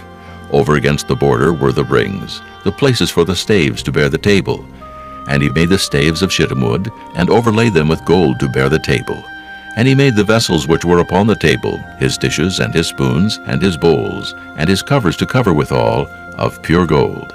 And he made the candlestick of pure gold, of beaten work made he the candlestick. His shaft and his branch, his bowls, his knops, and his flowers were of the same, and 6 branches going out of the sides thereof, 3 branches of the candlestick out of the one side thereof, and 3 branches of the candlestick out of the other side thereof. 3 bowls made after the fashion of almonds in one branch, a knop and a flower, and 3 bowls made like almonds in another branch, a knop and a flower. So throughout the 6 branches going out of the candlestick. And in the candlestick were 4 bowls made like almonds, his knops and his flowers, and a knop under 2 branches of the same, and a knop under 2 branches of the same, and a knop under 2 branches of the same, according to the 6 branches going out of it. Their knops and their branches were of the same. All of it was one beaten work of pure gold. And he made his 7 lamps and his snuffers, and his snuff dishes of pure gold. Of a talent of pure gold made he it, and all the vessels thereof. And he made the incense altar of shittim wood. The length of it was 1 cubit, and the breadth of it 1 cubit. It was 4 square, and 2 cubits was the height of it. The horns thereof were of the same. And he overlaid it with pure gold, both the top of it, and the sides thereof round about, and the horns of it. Also he made unto it a crown of gold round about. And he made 2 rings of gold for it under the crown thereof, by the 2 corners of it upon the 2 sides thereof, to be places for the staves to bear it withal. And he made the staves of shittim wood, and overlaid them with gold. And he made the holy anointing oil, and the pure incense of sweet spices, according to the work of the apothecary. Chapter 38. And he made the altar of burnt offering of shittim wood. 5 cubits was the length thereof, and 5 cubits the breadth thereof. It was 4 square, and 3 cubits the height thereof. And he made the horns thereof on the 4 corners of it, The horns thereof were of the same, and he overlaid it with brass. And he made all the vessels of the altar, the pots, and the shovels, and the basins, and the flesh hooks, and the fire pans. All the vessels thereof made he of brass. And he made for the altar a brazen grate of network under the compass thereof beneath unto the midst of it. And he cast 4 rings for the 4 ends of the grate of brass, to be places for the staves. And he made the staves of shittim wood, and overlaid them with brass. And he put the staves into the rings on the sides of the altar, to bear it withal. He made the altar hollow with boards. And he made the laver of brass, and the foot of it of brass, of the looking glasses of the women assembling, which assembled at the door of the tabernacle of the congregation. And he made the court. On the south side southward, the hangings of the court were of fine twined linen, 100 cubits. Their pillars were 20, and their brazen sockets 20. The hooks of the pillars and their fillets were of silver. And for the north side the hangings were 100 cubits. Their pillars were 20, and their sockets of brass 20. The hooks of the pillars and their fillets of silver. And for the west side were hangings of 50 cubits. Their pillars 10, and their sockets 10. The hooks of the pillars and their fillets of silver. And for the east side eastward 50 cubits. The hangings of the one side of the gate were 15 cubits. Their pillars 3, and their sockets 3. And for the other side of the court gate, on this hand and that hand, were hangings of 15 cubits. Their pillars 3, and their sockets 3. All the hangings of the court round about were of fine twined linen. And the sockets for the pillars were of brass, the hooks of the pillars and their fillets of silver, and the overlaying of their chapiters of silver, and all the pillars of the court were filleted with silver. And the hanging for the gate of the court was needlework of blue and purple and scarlet and fine twined linen, and 20 cubits was the length, and the height and the breadth was 5 cubits, answerable to the hangings of the court. And their pillars were 4, and their sockets of brass 4, their hooks of silver, and the overlaying of their chapiters, and their fillets of silver. And all the pins of the tabernacle, and of the court round about, were of brass. This is the sum of the tabernacle, even of the tabernacle of testimony, as it was counted according to the commandment of Moses, for the service of the Levites, by the hand of Ithamar, son to Aaron the priest. And Bezaleel, the son of Uri, the son of Hur, of the tribe of Judah, made all that the Lord commanded Moses. And with him was Aholiab, son of Ahishamach, of the tribe of Dan, an engraver, and a cunning workman, and an embroiderer in blue and in purple and in scarlet and fine linen. All the gold that was occupied for the work in all the work of the holy place, even the gold of the offering, was 29 talents, and 730 shekels, after the shekel of the sanctuary. And the silver of them that were numbered of the congregation was 100 talents, and 1,760 shekels, after the shekel of the sanctuary. A beka for every man, that is, half a shekel after the shekel of the sanctuary, for every one that went to be numbered from 20 years old and upward, for 600,000 and 3,550 men. And of the 100 talents of silver were cast the sockets of the sanctuary, and the sockets of the veil, 100 sockets of the 100 talents, a talent for a socket. And of the 1,775 shekels he made hooks for the pillars, and overlaid their chapiters, and filleted them. And the brass of the offering was 70 talents, and 2,400 shekels, and therewith he made the sockets to the door of the tabernacle of the congregation, and the brazen altar, and the brazen grate for it, and all the vessels of the altar, and the sockets of the court round about, and the sockets of the court gate, and all the pins of the tabernacle, and all the pins of the court round about. Chapter 39. And of the blue and purple and scarlet they made cloths of service, to do service in the holy place, and made the holy garments for Aaron, as the Lord commanded Moses. And he made the ephod of gold, blue and purple and scarlet, and fine twined linen. And they did beat the gold into thin plates, and cut it into wires, to work it in the blue, and in the purple, and in the scarlet, and in the fine linen, with cunning work. They made shoulder pieces for it, to couple it together. By the 2 edges was it coupled together. And the curious girdle of his ephod that was upon it was of the same, according to the work thereof, of gold, blue, and purple, and scarlet, and fine twined linen, as the Lord commanded Moses. And they wrought onyx stones enclosed in ouches of gold, graven as signets are graven, with the names of the children of Israel. And he put them on the shoulders of the ephod, that they should be stones for a memorial to the children of Israel, as the Lord commanded Moses. And he made the breastplate of cunning work, like the work of the ephod of gold, blue, and purple, and scarlet, and fine twined linen. It was 4 square. They made the breastplate double.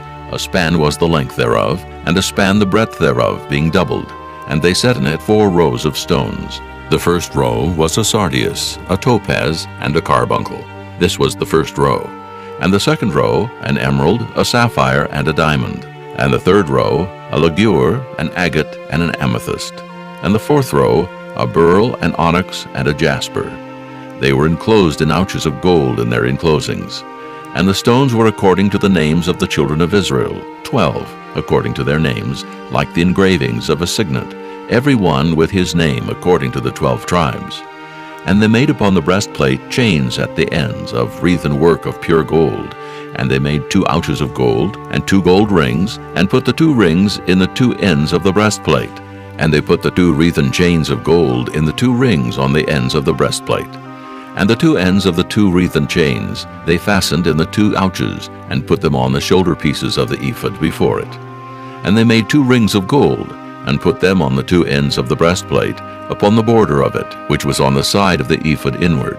And they made 2 other golden rings, and put them on the 2 sides of the ephod underneath, toward the forepart of it, over against the other coupling thereof, above the curious girdle of the ephod. And they did bind the breastplate by his rings unto the rings of the ephod with a lace of blue, that it might be above the curious girdle of the ephod, and that the breastplate might not be loosed from the ephod, as the Lord commanded Moses. And he made the robe of the ephod of woven work, all of blue, and there was an hole in the midst of the robe, as the hole of an habergeon, with a band round about the hole, that it should not rend. And they made upon the hems of the robe pomegranates of blue, and purple, and scarlet, and twined linen. And they made bells of pure gold, and put the bells between the pomegranates upon the hem of the robe, round about between the pomegranates. A bell and a pomegranate, a bell and a pomegranate, round about the hem of the robe to minister in, as the Lord commanded Moses. And they made coats of fine linen of woven work for Aaron and for his sons, and a mitre of fine linen, and goodly bonnets of fine linen, and linen breeches of fine twined linen, and a girdle of fine twined linen, and blue and purple and scarlet, of needlework, as the Lord commanded Moses. And they made the plate of the holy crown of pure gold, and wrote upon it a writing, like to the engravings of a signet, Holiness to the Lord. And they tied unto it a lace of blue to fasten it on high upon the mitre, as the Lord commanded Moses. Thus was all the work of the tabernacle of the tent of the congregation finished. And the children of Israel did according to all that the Lord commanded Moses, so did they.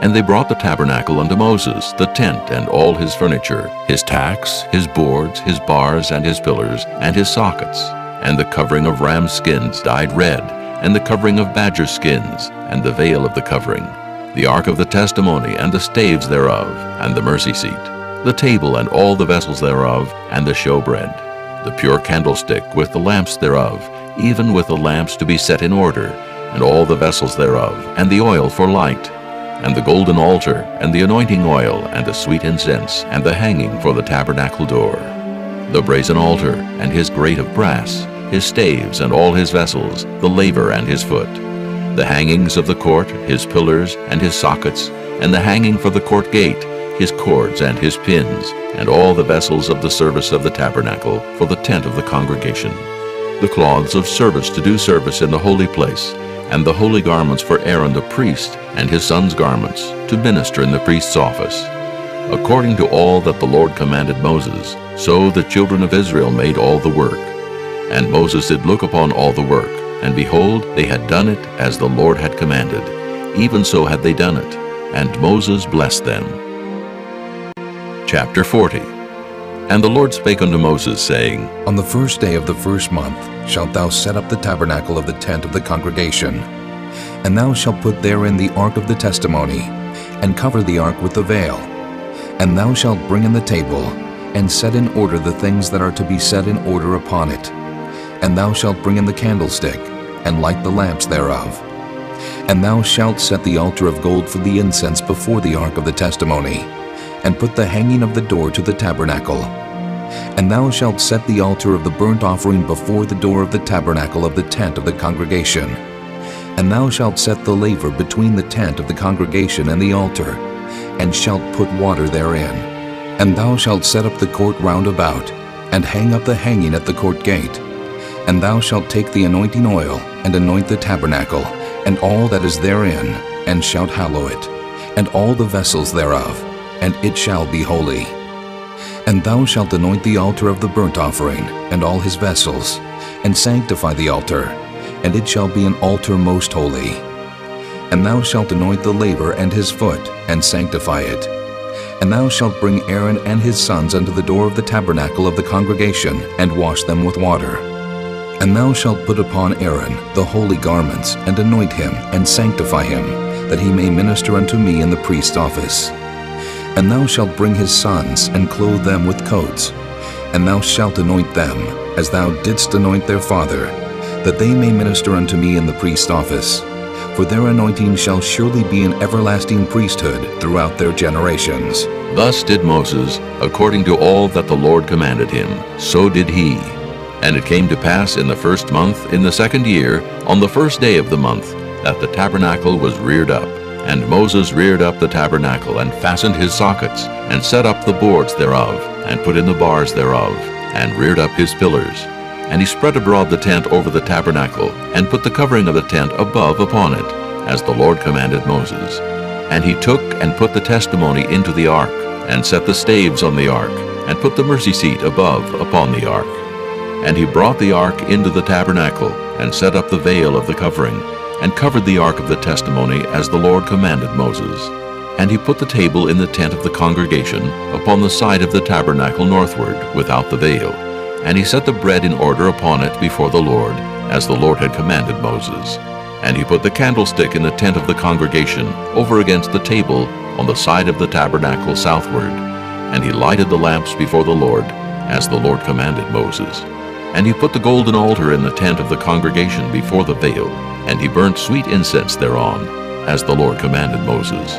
And he set up the hanging at the door of the tabernacle, and he put the altar of burnt offering by the door of the tabernacle of the tent of the congregation, and offered upon it the burnt offering and the meat offering, as the Lord commanded Moses. And he set the laver between the tent of the congregation and the altar, and put water there to wash withal. And Moses and Aaron and his sons washed their hands and their feet thereat. When they went into the tent of the congregation, and when they came near unto the altar, they washed as the Lord commanded Moses. And he reared up the court round about the tabernacle and the altar, and set up the hanging of the court gate. So Moses finished the work. Then a cloud covered the tent of the congregation, and the glory of the Lord filled the tabernacle. And Moses was not able to enter into the tent of the congregation, because the cloud abode thereon, and the glory of the Lord filled the tabernacle. And when the cloud was taken up from over the tabernacle, the children of Israel went onward in all their journeys. But if the cloud were not taken up, then they journeyed not till the day that it was taken up. For the cloud of the Lord was upon the tabernacle by day, and fire was on it by night, in the sight of all the house of Israel throughout all their journeys.